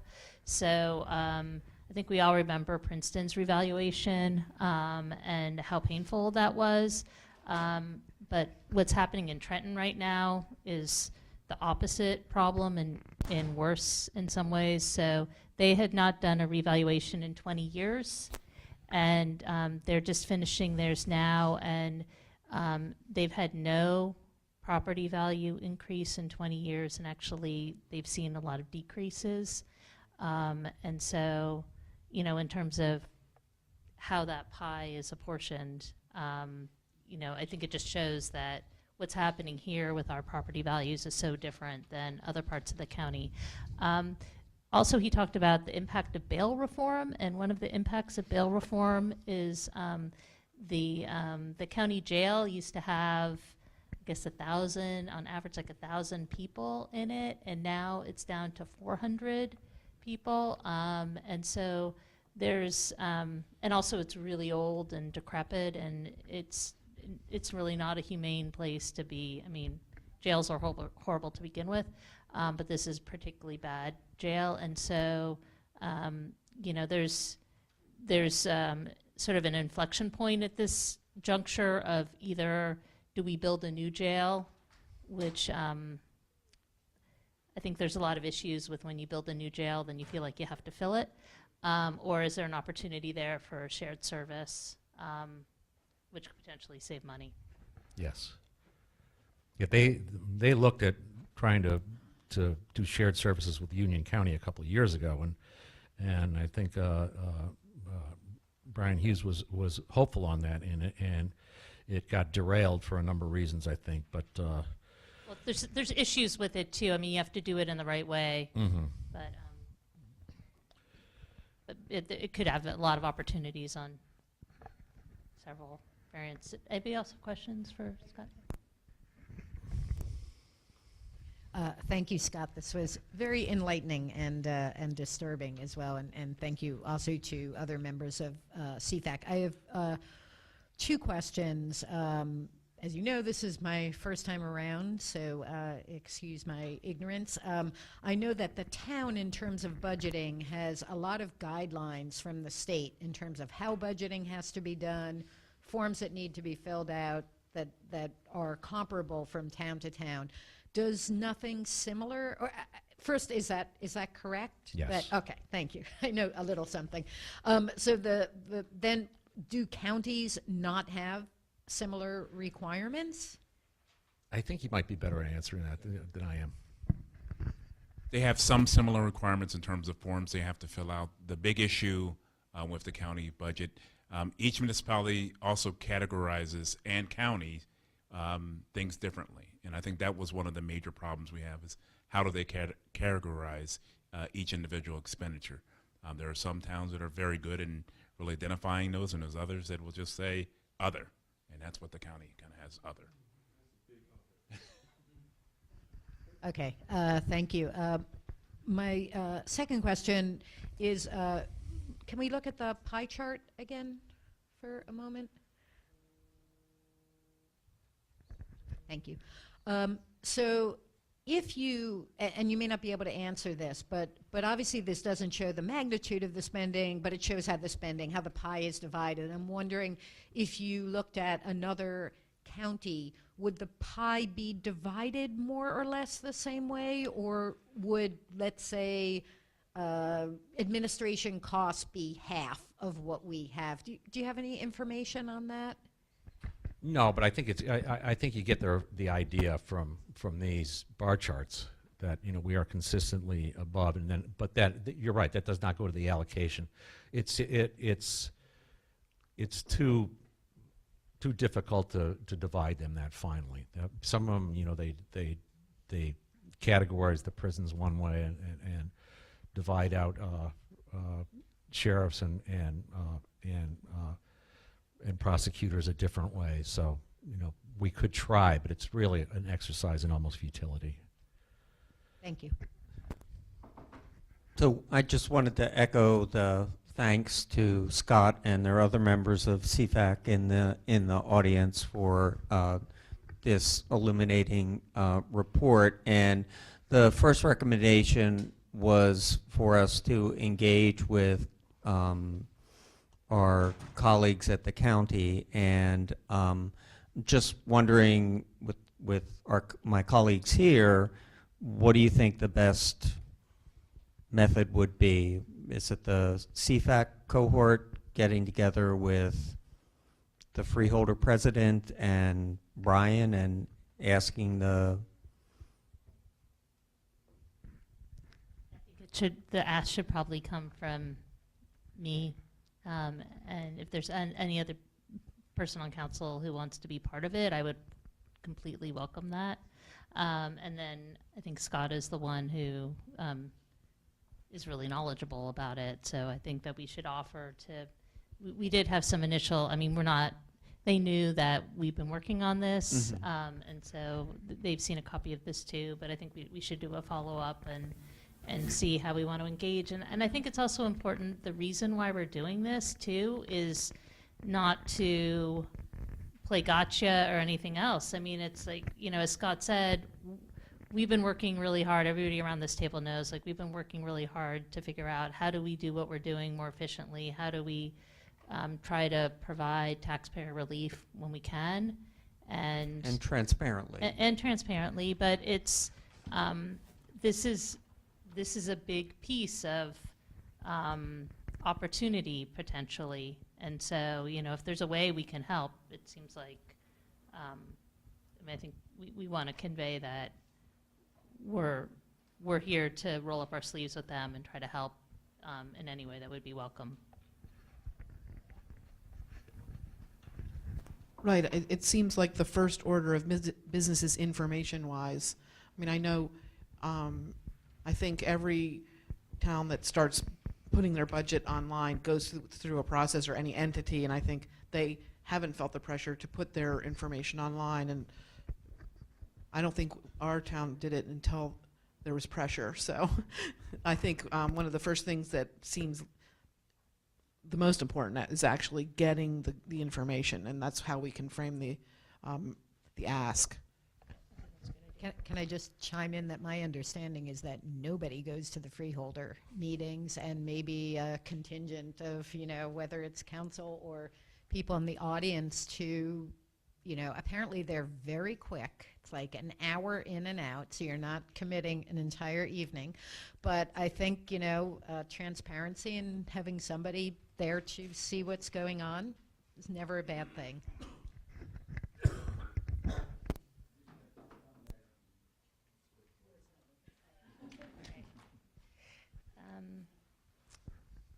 Okay, thank you.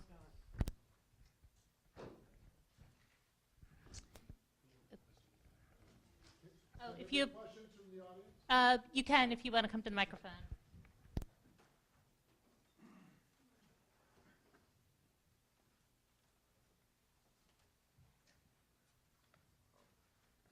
Just a quick comment from yesterday when Brian Hughes talked to the PCDO. The other thing he mentioned, and I don't know whether you've looked into this or not, and whether exactly how true it is, but he claimed that I mean, I didn't totally understand this, when certain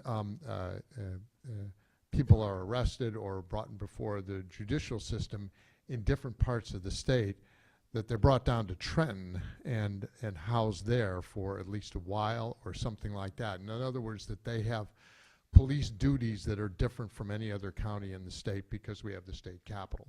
And I don't know if you ran into that as a thing, but he did bring that up as a reason that the cost might be higher for their activities around that. And I just wondered, have you ever heard anything about that? And I didn't understand it exactly. And Liz may know it better or something, but he did mention that yesterday. I heard that too. Actually, Dwayne might know. Do you know what that is from your lawyer hat? To clarify it a little bit more, it's because of Trenton Psychiatric Hospital. So apparently a lot of folks around the state are brought to that psychiatric hospital, and for some reason, based on what the county executive said, is the prosecutor's office there gets involved with what happens at Trenton Psychiatric Hospital, and because it's not the same for every county, therefore there's a higher cost dealing with that in Trenton and in Mercer County. So I don't know if Scott has any information to add to that. Okay. Then I will. You jogged another memory, and that's that if you try to look at the cost of tax-exempt real estate, where some people have alluded to the fact that we've got the state capital, and therefore there's higher exempt properties in our capital. It's no different than some of the other counties. Camden is higher. I think Union County is higher. So we're not an outlier in that regard. Okay. Thanks again, Scott. All right, we'll continue. Oh, was there anybody else who wanted to speak? Okay, share the mic, please. I think Scott always does a wonderful job, so thank you. Yeah, and I also, Scott knows I do review his reports as well, so thank you, great job. One thing I did do last year, and Scott probably, and I'll share those, West Windsor does exactly what we do, and they follow the same forms and everything. I did compare our budgets with theirs. We were like about 64 million last year, and they were about 39.9 million. I said, how could that be? They're like about similar populations, same size area, and so on and so forth. So I did side-by-side comparison. And Scott, please take a look at that, and I'll be glad to share. I won't take too much of your time here. But when we talk about, lowering taxes, it wasn't something I just came up from. I did a lot of homework, and I'll be glad to share that with Scott as well. So 40 million versus 64. I'd love to see it. The only difference was the library, which they don't have that big a budget, it's a great thing what we are doing for the library. But that was the only item that I could say, aha, that's different. But others, we should take a closer look at that was. So it's right there next door, and I did that last year.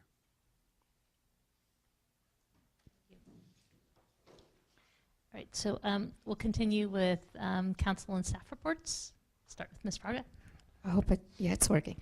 I do have a brief report, but I feel it's worth mentioning because the members of the Youth Advisory Committee put so much time and effort in putting together a program that they developed focused on emotional well-being, specifically at the middle school. So at the end of last month, they presented the program at John Witherspoon Middle School to 230 students plus staff and counselors.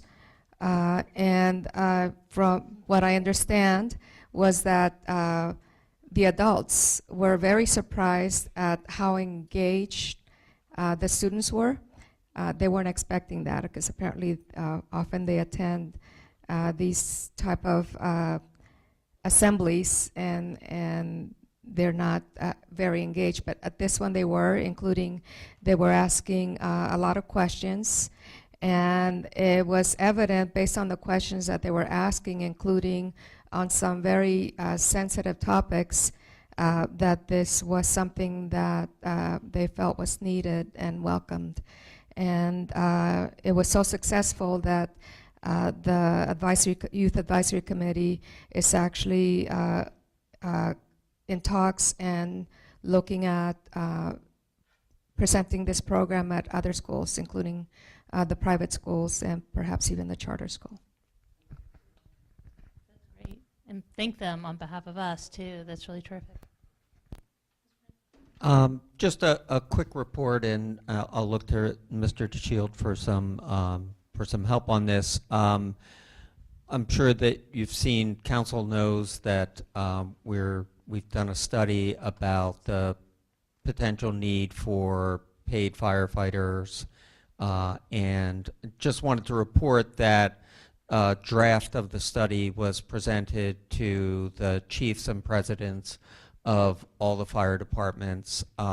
Simultaneously, there's also an effort to recruit for the volunteer force as a way of maybe not getting too big a tax bill on this. And do we know what the timeline is for the report being presented to council, the final report? We're looking to do that hopefully by the second meeting in March. Okay, great. Thank you. That's all. Just that we are studying it, but the fire department, the volunteers are fully engaged on this. The university is involved since they provide daytime coverage through their affiliate program. So I personally would like to see us have an all-volunteer force going forward, and we're not alone among communities in Mercer County in having some paid coverage. I'd like to see us follow the PFARS model of having some paid and some volunteer, but it's a challenge, and it's another thing that's going to complicate our budget process. So just a heads up.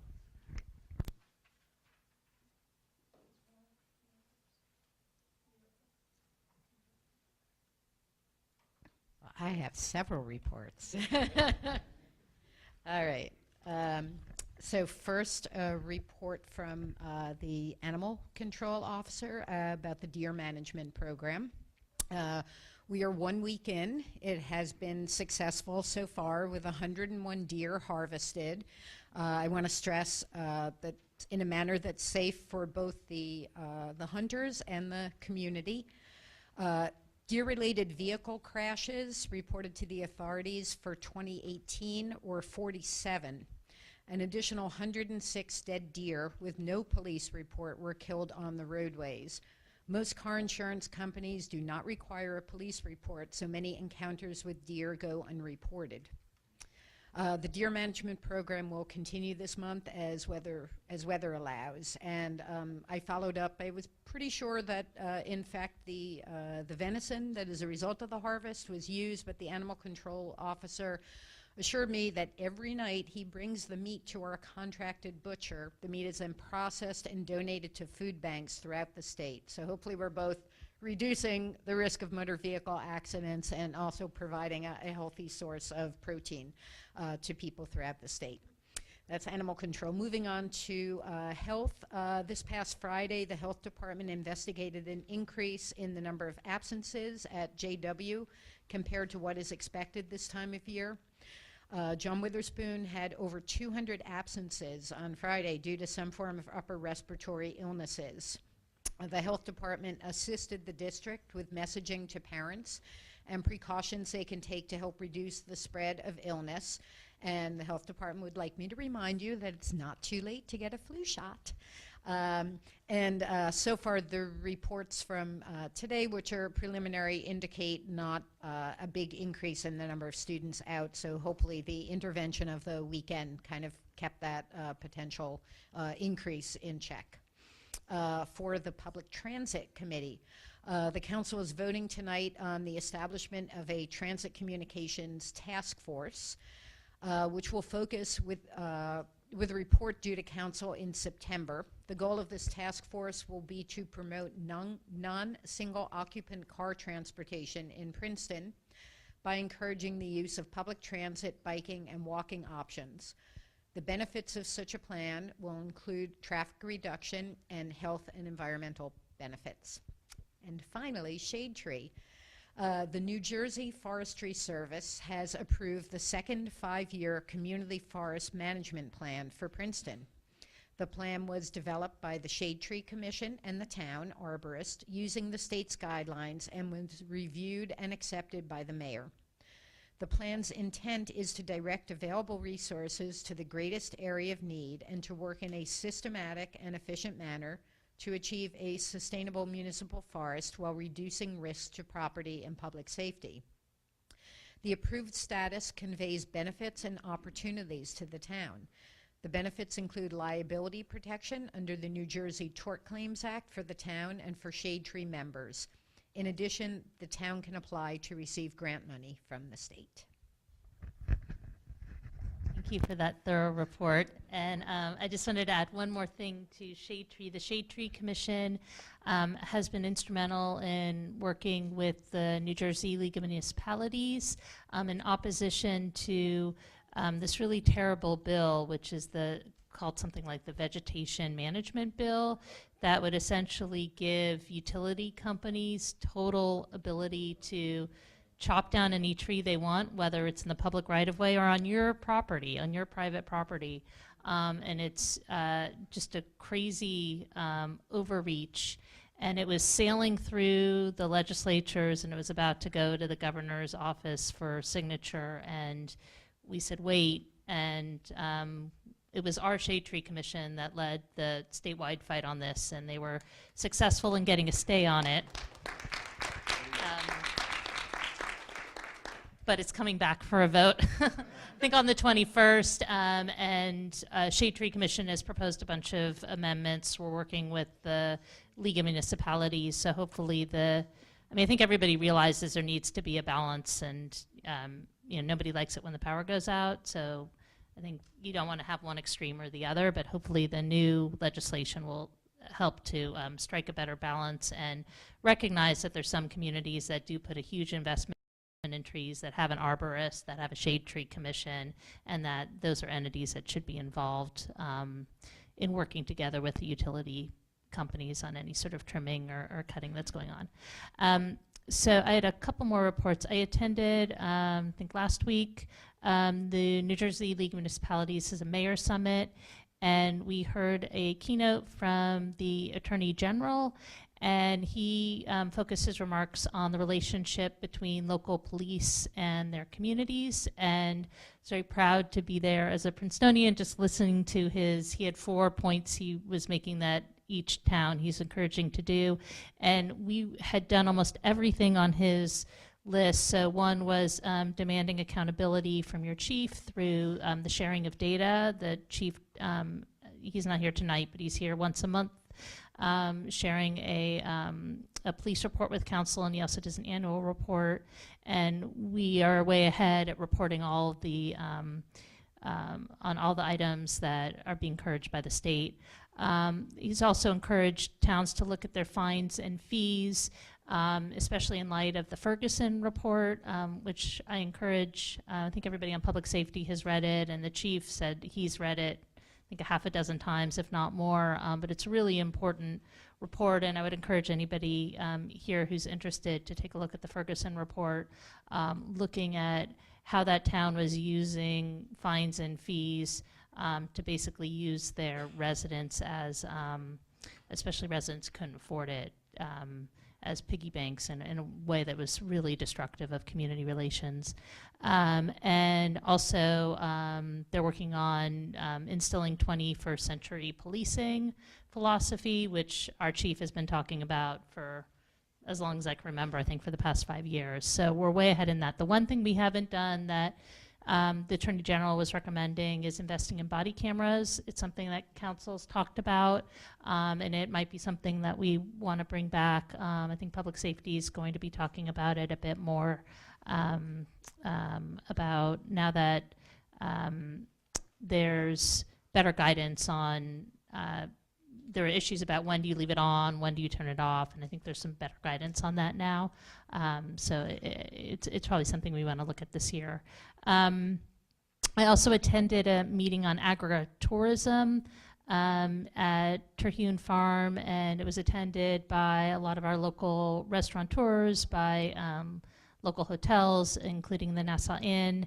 And there was a discussion about how do we better market our area for agritourism offerings. And one of the first things this group's going to be doing is working on a map of destinations. So it's seemed like an interesting project that was going on regionally.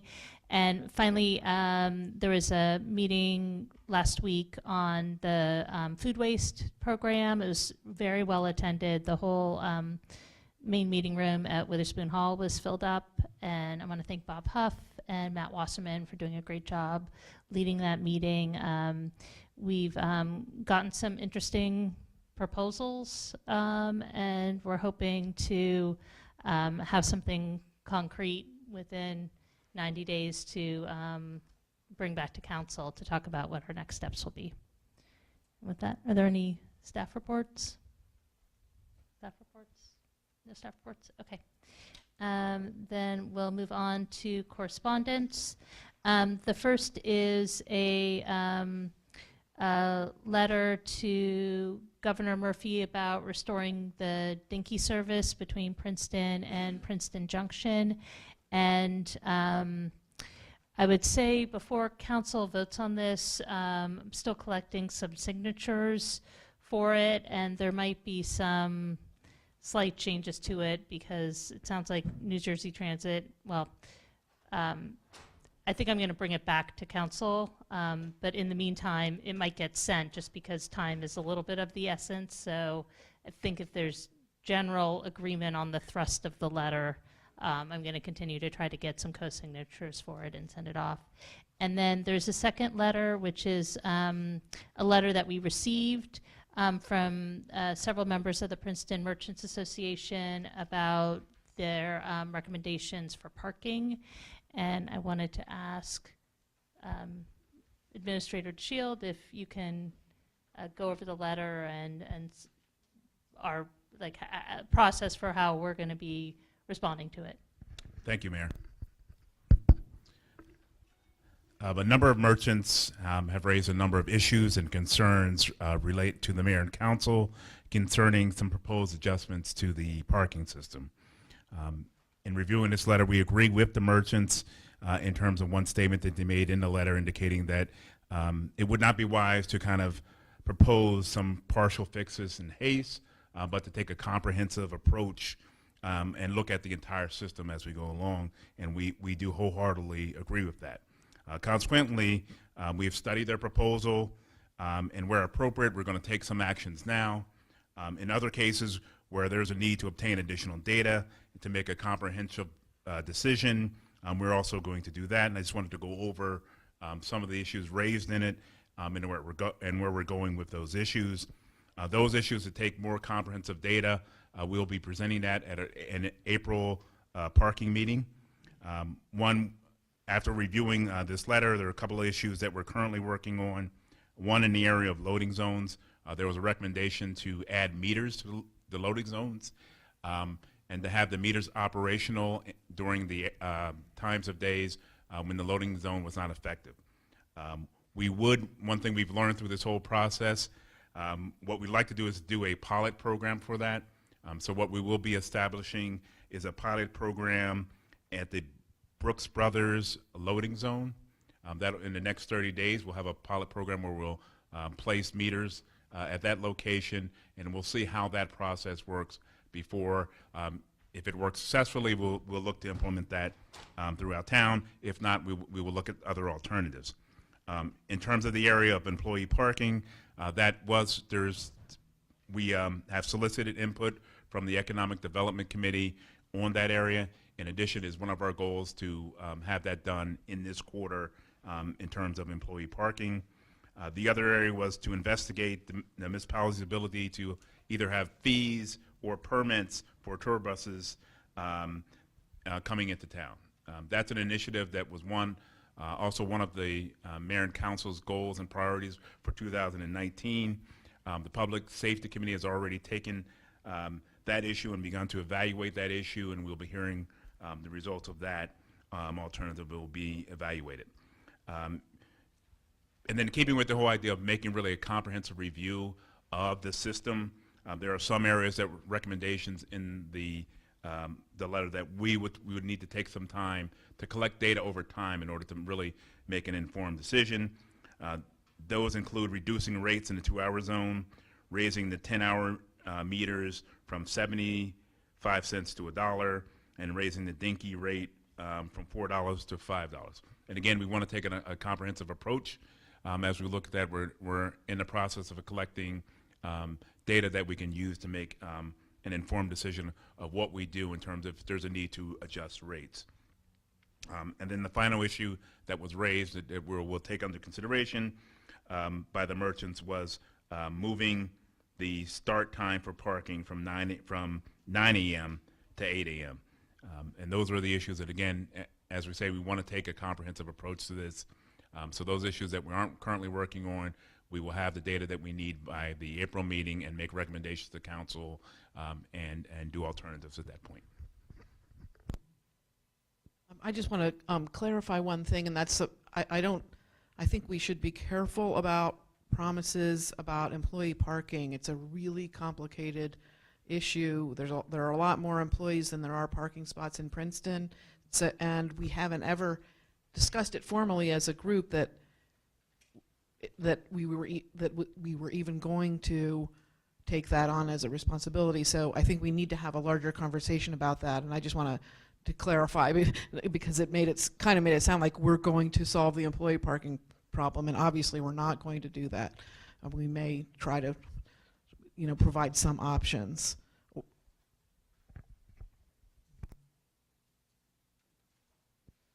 Okay, well, I feel like we have said that we want to try to address employee parking through a permit program.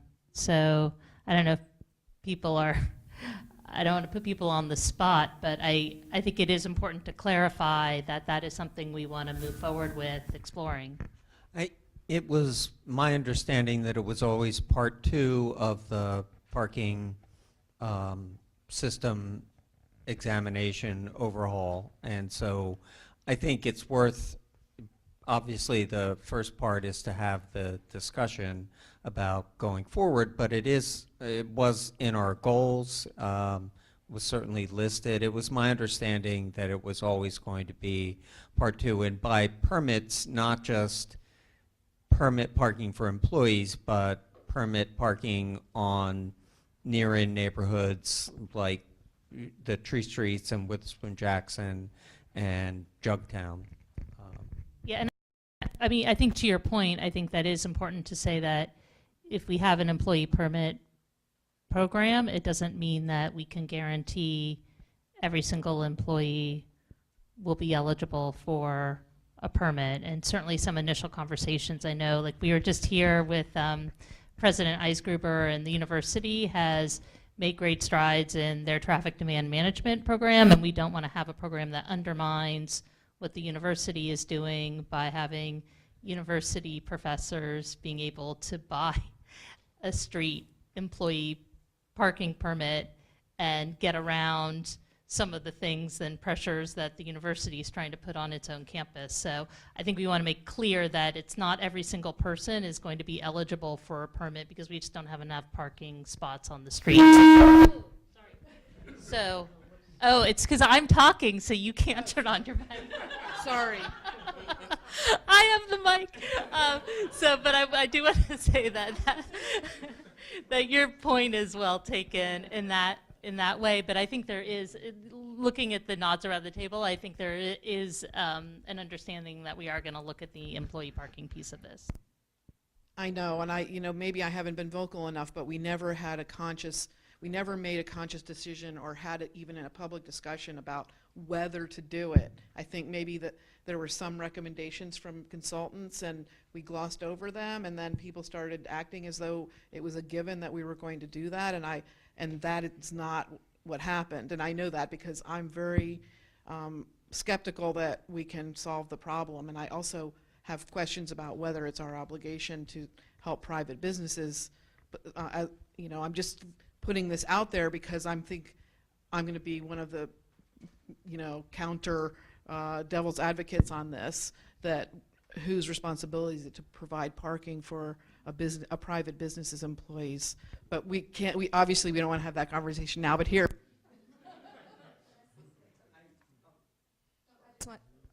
Sorry. No, I just wanted to say that I haven't been vocal about it before either, but I do want to be vocal in saying that it's something that I would support, because I feel that it's a need, and it's an issue that we need to address. And actually, I believe that permit parking is a viable solution.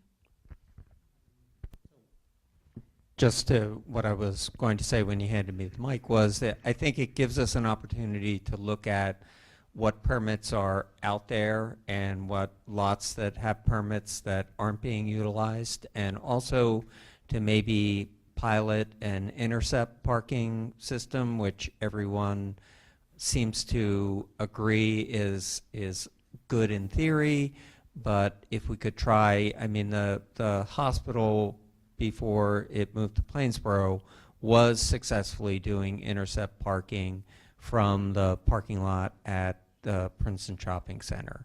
So I don't think we're going to solve, I don't think anyone has any illusions that we're going to be able to solve this for all employees, but I think it gives us an opportunity to think creatively and also look at current assets and whether they're being utilized in the proper way.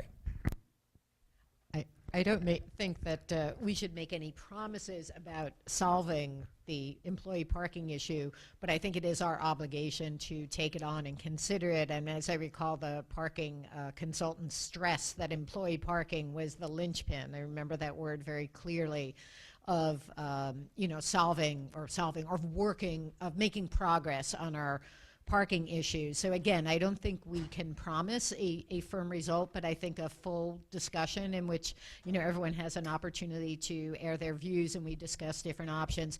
And I think Councilman Quinn made a really good point. I think this is something that has to be set in the context of permit parking throughout, and certainly throughout the former borough, where you're not allowed to park on the street, even in the far reaches of the borough, is something that I think also needs to be part of that discussion, because we have this very odd situation where you can't park on the street and you go overnight and you go 1 block further and you can park on the street, and there's no rationale. So I'd like to just work on it as a holistic permit parking throughout the whole town.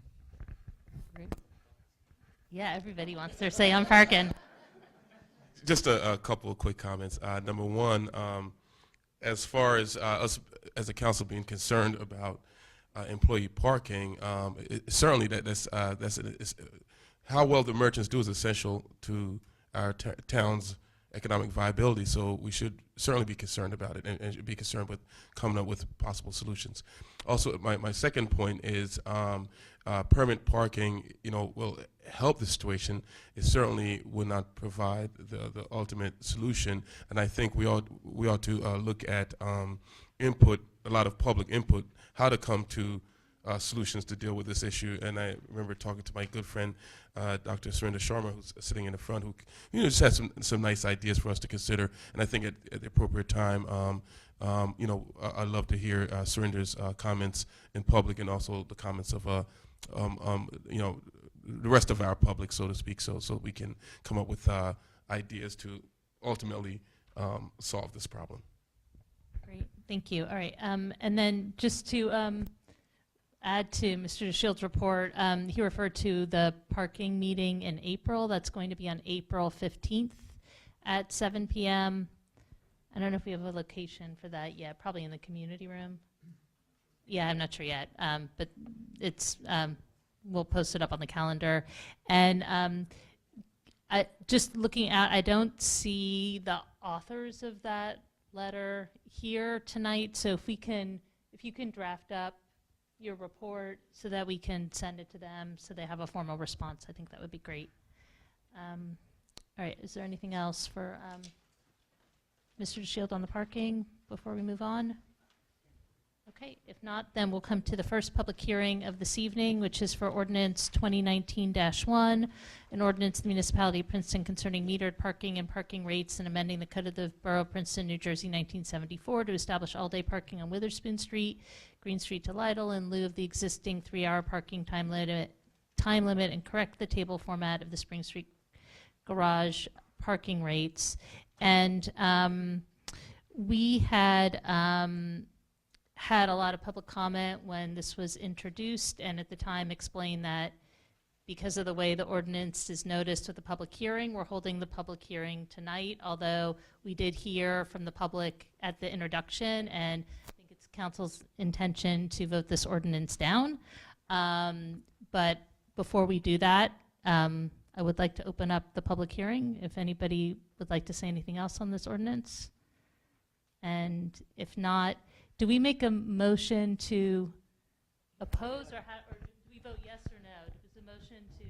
I'll move the ordinance, and I'm telling you that I'm going to vote against it, but I'm moving it. I'll second it, and I'm voting against it. All right, and Madam Clerk, please call the roll.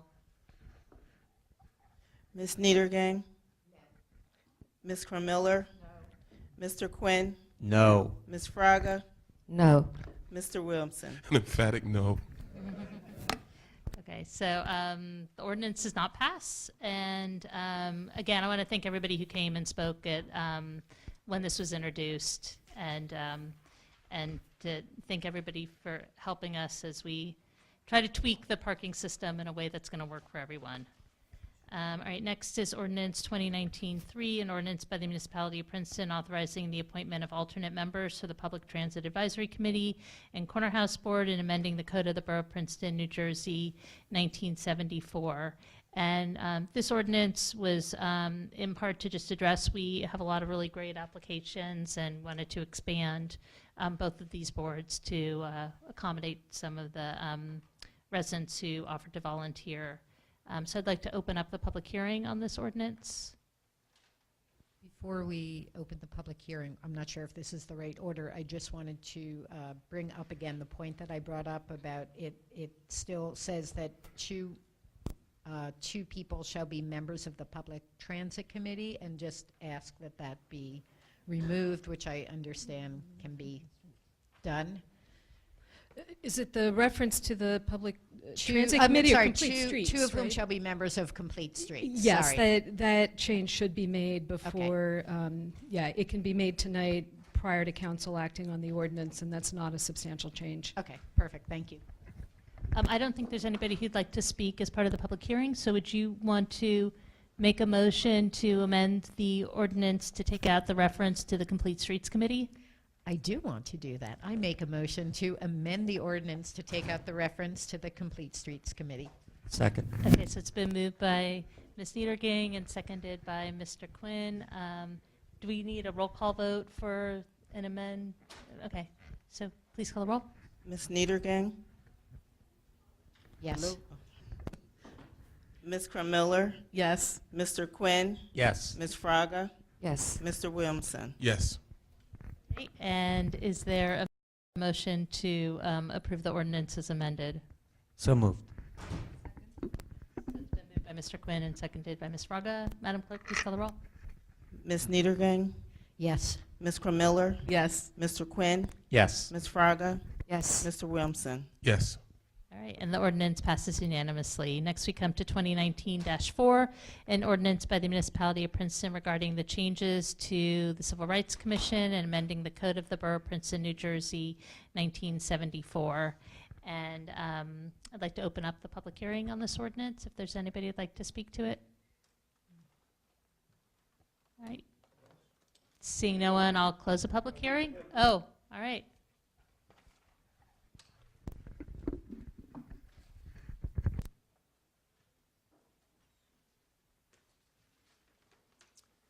Good evening. I'm John Heilner.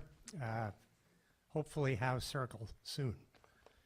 So I understand the need to review the first year of the reestablished commission's experience, especially after one well-intentioned resident made public what was supposed to be a confidential process. I sympathize with his and his daughter's situation, but the process was designed to be confidential. I agree with the proposed changes, but I have to say I'm disappointed that it's now been 1 year since the complaint process was put on hold. As the saying goes, if we don't learn from history, we are doomed to repeat it. So let's just remember quickly. In 1968, a joint township-borough Civil Rights Commission was established. It operated very successfully for 30 years. Residents trusted that incidents of racial and religious discrimination would be handled swiftly and satisfactorily. There were no major complaints resulting in large dollar settlements by the two municipalities.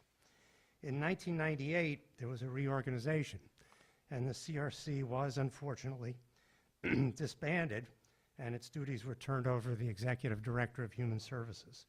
She tried her best, but was interfered with by a former police chief who wanted to see her files in a very high-profile case. She correctly said no way and stopped handling cases. In the mid-2000s, 2 cases had to be settled at a cost of over $500,000 each to the 2 municipalities. And as one personal example, in 2014, my friend Larry Spruill, who may still be here he is, and I attended a meeting at the Theological Seminary on a completely unrelated subject. Hearing that we were on the Human Services Commission, a divinity student launched into a tirade about being racially profiled. We never did find out when or why, despite Larry's trying to follow up on it, and so that was the end of that. But the point I make with that is that for lack of a Civil Rights Commission, here was somebody who had this bottled up inside her for probably a couple of years, I'm just guessing. So the Human Services Commission believed that we should return to some form of a standalone CRC. And in 2015, a committee of the Human Services Commission submitted a report to Council calling for reestablishment. After discussions with Mayor Lempert and Administrator DeShield, the CRC was reestablished in January 2017. But now my point in reviewing this history, I know most of you are pretty familiar with it, some of you may not be, but it's a simple point. Since 1968, which is now more than 50 years, when we have had a well-functioning complaint resolution process, residents felt that they had an avenue to resolve racial, ethnic, and religious discrimination. When we have not, people either kept these feelings bottled up inside, or they brought costly lawsuits against the municipality. I understand that in the years since complaint resolution was put on hold, some in the community have expressed much frustration. So I would urge urgency. This is not rocket science. We've had a year to review it. I hope that you will very quickly amend the ordinance as necessary and restore the progressive stance on which this town so rightly prides itself. Thank you. Thanks, John. And one of the reasons why we rewrote this was to clarify. So I just want to clarify what some people might hear from your statement, just so that people are using the Civil Rights Commission for what it's intended for. So if there's a problem with a police officer, the Civil Rights Commission is not the right place to go, because there is a process in place for people to go. We want to make sure that we're really clear so we don't interfere with people's due process, and that we don't interfere with people being able to take proper legal challenges at some point, or follow, if a lot has changed since 1968 in a good way too. So if people have an employer where there's a a process within the company that they work. We want to make sure that people are following what they need to do under the law if that's what the process they want to take. But certainly this is set up so that if there's an issue within the municipality, the CRC is not the place to go. We want to try to make that really clear, because there have been serious problems with the CRC since even in the period you talk about, those 30 years, and it often came down to things where there were things inside the municipality, and there was that internal conflict where you can't have within the municipal government, sorry, thank you, within the municipal government.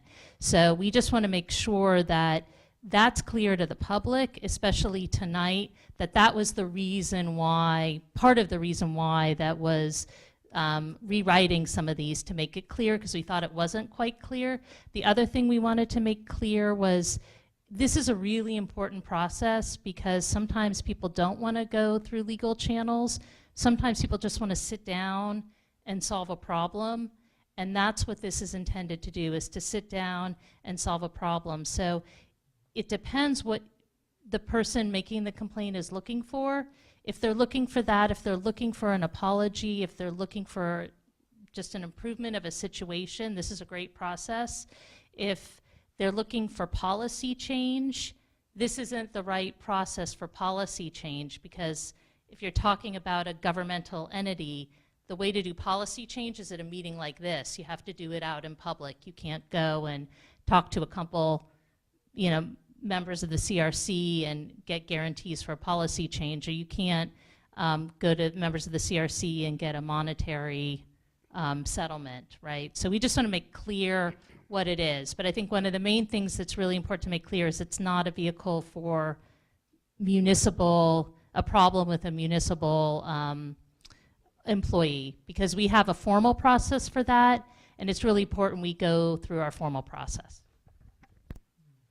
Can I just respond to one piece of that? So as far as policy change goes, I would humbly suggest that one of the objectives of the CRC was to advise the council on policy.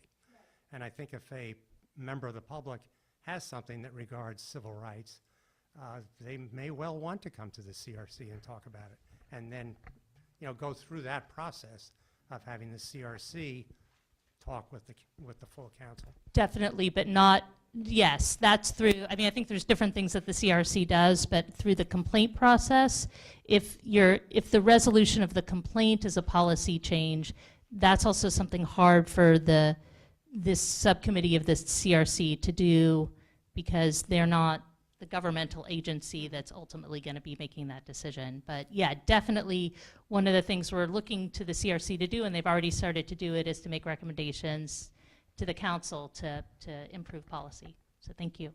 And I wanted to follow up and clarify on something that John said about individuals expressing frustration and not having this venue.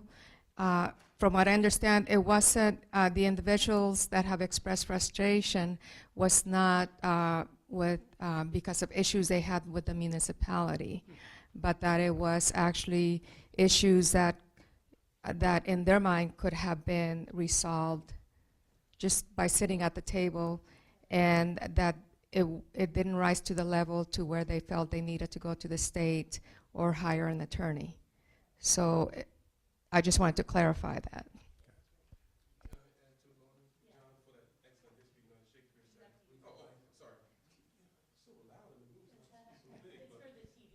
Oh, for the TV, thank you.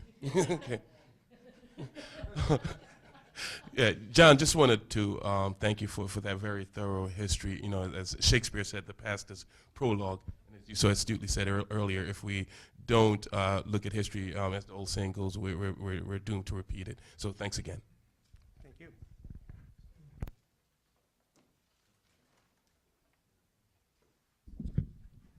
Good evening, Madam Mayor, members of Council.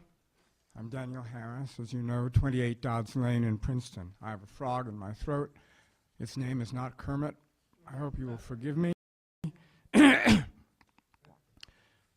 is the eve of Abraham Lincoln's birthday.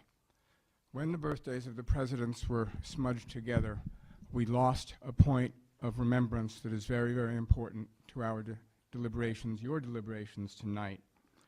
I urge you to pass Ordinance 2019-4 so that the Civil Rights Commission can do its proper work finally. I have read this ordinance 3 times. Please approve it.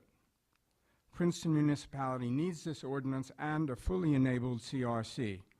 How else is Princeton to ensure our residents that equity and non-discrimination must be our norm and not the exception? The ordinance provides the CRC with mechanisms for dealing with anyone's allegations of discrimination, and as the mayor recently pointed out a moment ago, it clearly states the limits of CRC powers. It provides for mediation and demarcates the legal limits beyond which CRC intervention may not go in attempting to achieve mutual resolution among parties. 2 items are not, indeed cannot, be treated in the ordinance, but they are very important. First, as I know from attending 3 CRC meetings last year and this, the CRC commissioners are very cognizant that some people with civil rights complaints might not, given their socioeconomic and/or marginalized status, feel comfortable or financially secure enough to seek formal legal help. The CRC provides for the alternative of non-binding but professional mediation to secure justice and dignity. Second, the commissioners themselves are brimming with strategies to publicize actively the processes of mediation to which anyone appealing to the CRC will have access with privacy and without cost. I urge you all to pass this resolution tonight. Thank you. Thank you. Good evening. Tom Parker, 12 Lee Avenue, and y'all know that I'm part of the Civil Rights Commission. But I just wanted to reread this note that I sent relative to this matter. Member of the Civil Rights Commission, and this is so the public has a little background about how this process is going. Members of the Civil Rights Commission have reviewed the changes proposed by the municipality of Princeton regarding the Civil Rights Commission. We agree that the proposed language would help clarify the role of the commission in the process of non-binding voluntary conflict resolution. Specifically, changing the title of the procedure to non-binding voluntary conflict resolution. That has been a staple of the Civil Rights Commission, along with the other things we do in the area of community education, information, being a clearinghouse in that regard, directing the public to other resources that might help them in various situations as it relates to civil rights. But a historic staple for 50 years has been non-binding voluntary conflict resolution. All right. It is also one of the greatest efforts, and the council has heard me say this before, of communities coming together around a common cause. All right. And they picked up the ball and ran with it when the federal government, through President Johnson, enacted the Civil Rights Act. Princeton was one of the first communities of this size and this kind of commission to do such. All right. The CRC agrees and welcomes these changes. We appreciate the opportunity for all for input. The council reached out, and we thank the council for considering our recommendations. We look forward to reestablishing the non-binding voluntary conflict resolution. I keep emphasizing that because it's absolutely key to the process. This is an opportunity, as Councilman Quinn first put, this is an opportunity for 2 neighbors to sit down and have a facilitated dialogue. All right? And historically, again, pointing out in that period of time, when we had come under the wing of the Human Services Initiative, we actually did have folks that came down We resolved an issue that I thought was actually pretty good. One of the major stores in the area. Few of the customers had gone in and they weren't treated quite in the manner that a customer should be treated. Obviously being followed around stores, things of that nature, being over scrutinized. It's kind of like going to the bank when you only require 2 IDs and you have to pull out your biography, your diary, and four IDs in order to go. I mean, it was that kind of stuff that was going on in this store. Sat down in our non-binding voluntary conflict resolution process. The manager of the store, or the owner of the store, was absolutely appalled. Didn't realize this kind of stuff was going on. And what he did to resolve that matter was not only deal with these customers and listen to what they had to say, but he also went on to create an annual situation of what was then called, I'm dating myself for some of y'all, sensitivity training, so to speak, as it related to these kind of acts of bias. That's exactly part of what our charter is, absolutely. All right. I heard the bell marked. Forgive me. Yeah. Yeah.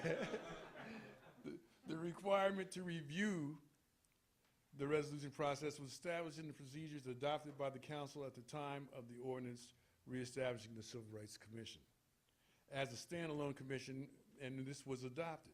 The purpose of the review was to analyze and clarify the written procedures pertaining to the Civil Rights Commission, informal conflict resolution.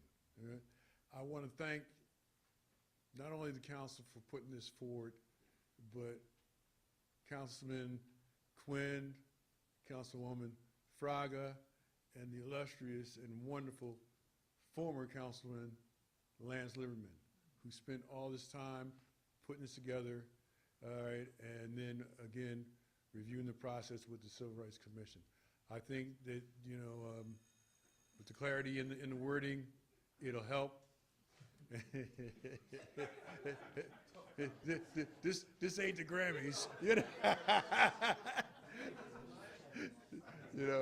I think that with the clarity in the wording and the constant opportunity to engage, the community will come to understand that we're here for them in the role that we should be.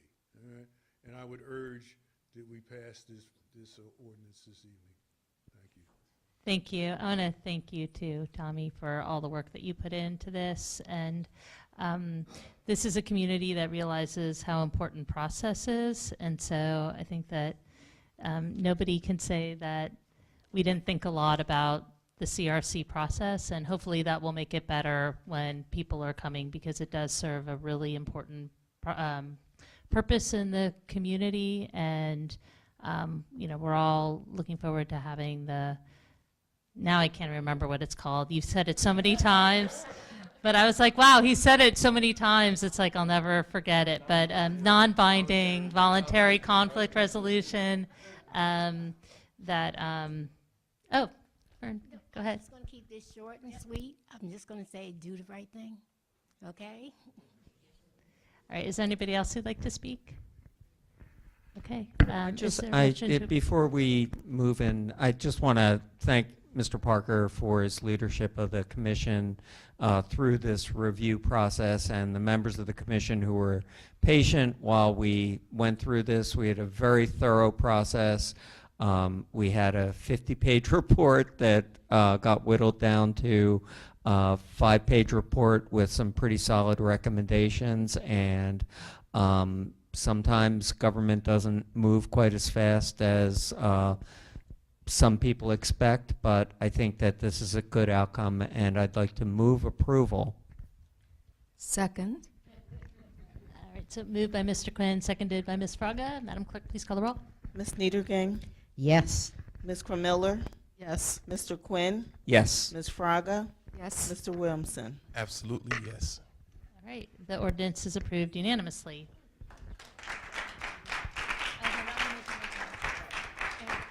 actually something that I believe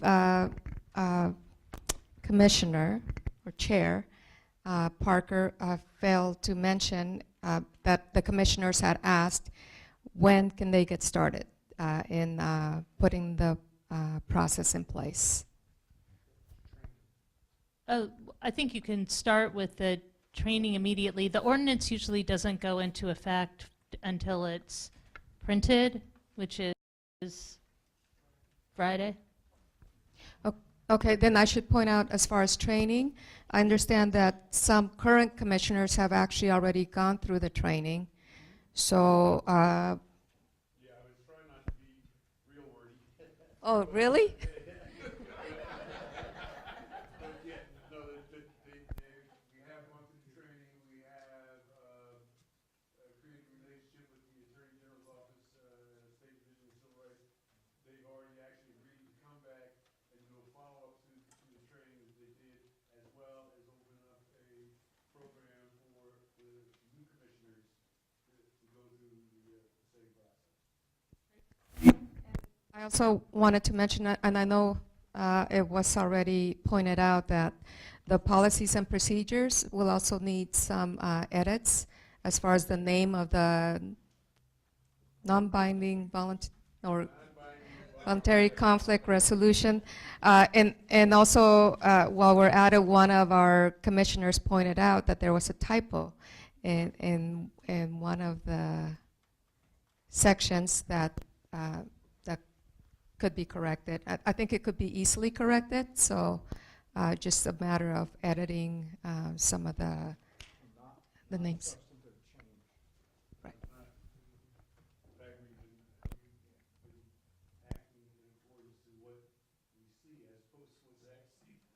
Okay, well, my recommendation would be to, if you can sort of clean it up and then bring it back. If it's going to be ready for the 25th, we can approve it on the 25th. Okay. Yeah, thank you. Okay, so now we're moving on to our ordinance introductions for this evening. The first is Ordinance 2019-6, an ordinance by the Municipality of Princeton increasing permitted floor area ratio for laboratory research uses in the OR2 zoning district and amending sections 10B 241, 10B 246N, and 10B 268 of the Code of the Township of Princeton, New Jersey, 1968.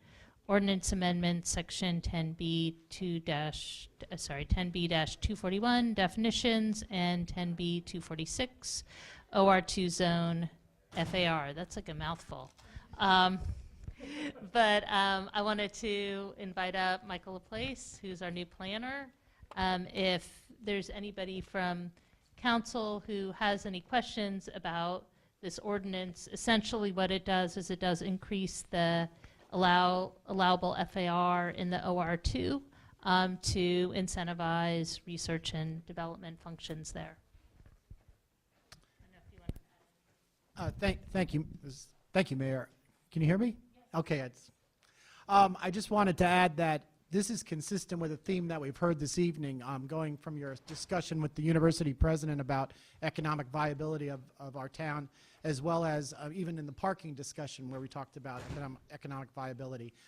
This is also a goal that was set forth in 2017 Master Plan Reexamination, where it called for strengthening the economic viability of the commercial area and the office and research zone around Bunn Drive and the shopping center. So it's meeting a goal. It's going in a direction that we'll want to do some more work in the future, and it seems like the right thing to do for the town at this point in time. Great. Are there any comments or questions from council? Is there any comments or questions? No talking when I'm talking. I didn't do that. No, I know. Is there anybody from the public who'd like to speak on this before we vote? Okay. All right. Go ahead, Mr. Quinn. I'll move that we introduce. I'll second that we introduce. Madam Clerk, please call the roll. Ms. Niedergang, Yes. Ms. Kremiller, Yes. Mr. Quinn, Yes. Ms. Fraga, Yes. Mr. Williamson. Yes. Okay, the ordinance has been successfully introduced, and the public hearing will be on February 25th, 2019, and in the interim, it will be going to the planning board for their review. And then next is ordinance 2019-7, an ordinance of the municipality of Princeton concerning metered parking and parking rates, and amending the code of the Borough of Princeton, New Jersey, 1974, to correct the table formats of the Spring Street Garage parking rates and to add President's Day as a metered holiday. And this ordinance, although if we successfully introduce it tonight, we won't actually be approving it until after President's Day of this year. So I think we should talk about this and introduce it, but afterwards I'm also going to ask for a motion for this upcoming Monday for President's Day. So let's first start with the ordinance. Are there any questions about this ordinance or comments, or is there a motion?